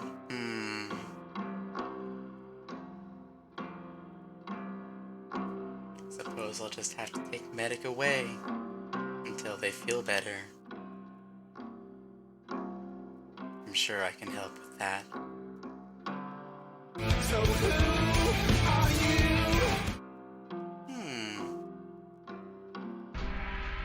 Hey, Hora.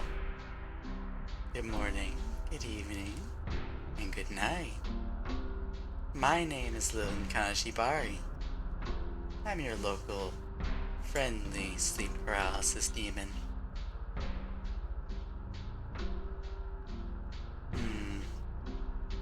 I like to do so many things with all of you. Come on in, take a seat, take a nap. Naps are always appreciated. You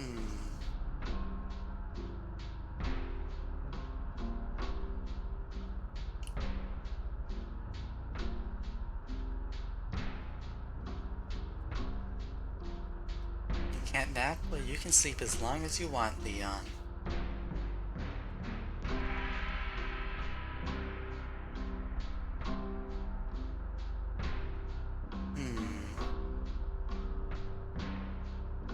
This raid is going to shit? No.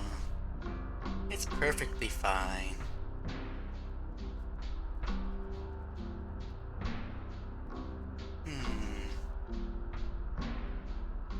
Although, your sleep paralysis demon is getting a little sleepy too. Hour and a half and you got yourself a deal? Oh, you can rest as long as you want.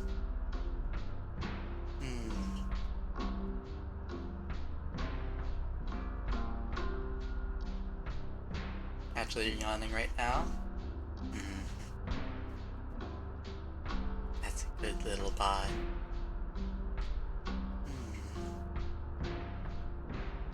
And I'm getting hungry? Well, sounds like you'll have plenty to eat if you're willing to share. Perish? No, I don't think I will.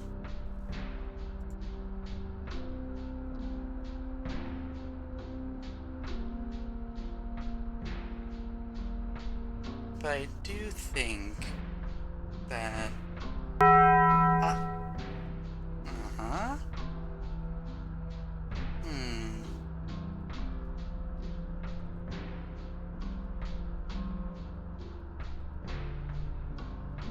I do think that I'm ready for someone to raid.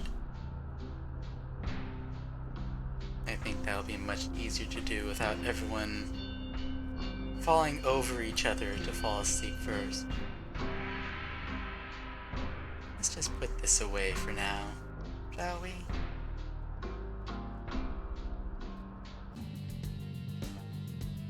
There we go. Okay, let's see. Who is even on right now? Welcome back. I never left. But thank you.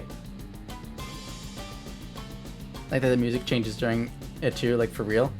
You know, it's funny. I was trying to think of a way to like really boost that that different feel while still keeping it familiar. And turns out slowing down the my normal BGM works really well. I wasn't expecting it. Okay, let's see. I got 2 people I can throw y'all at. Let's see. Although I did raid you last time.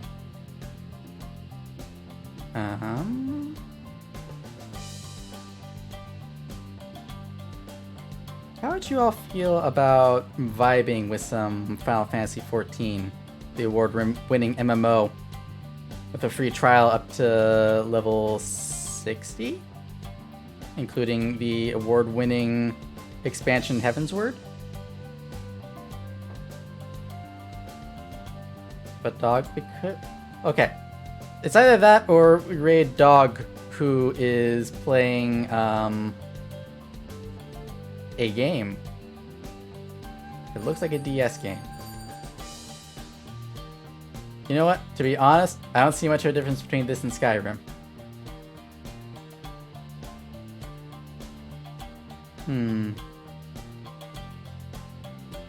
Tell you what, I'll give you options. Do you want Final Fantasy XIV or or Skyrim DS, I guess. The game is called Orcs and Elves. I've never heard of it before. But we'll say that it's Skyrim DS.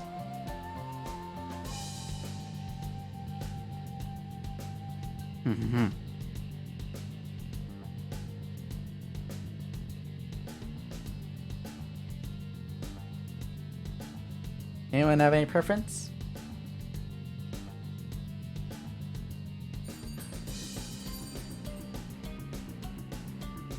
Oh.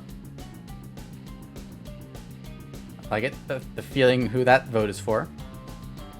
Yeah,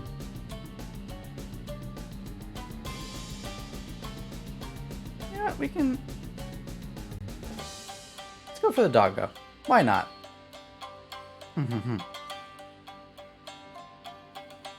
You'll go say hi to the good dog. In fact, if we're gonna do that, let's have a custom raid message. Dog equals God. I mean, all the letters are right there. Let's have a custom raid message. Let's do something like, sorry,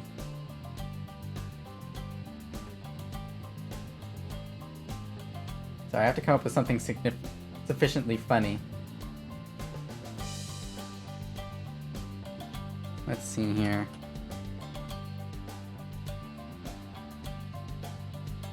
What would you all have access to?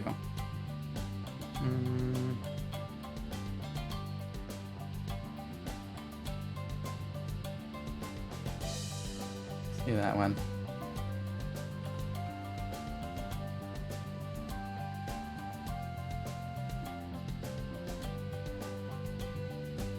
Trying to think of a good joke to make here.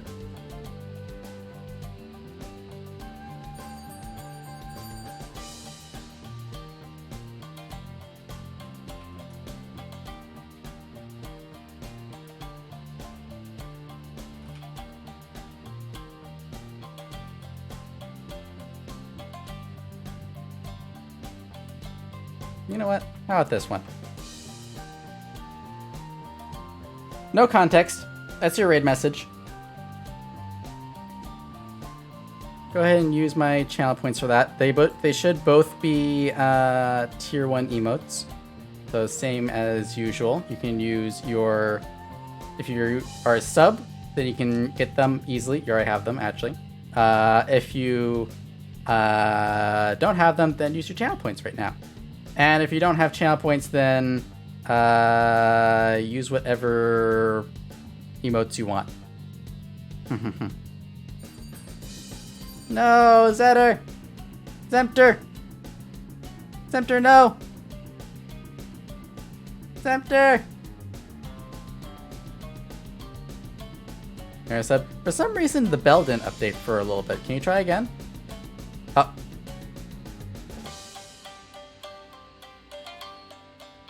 Well then.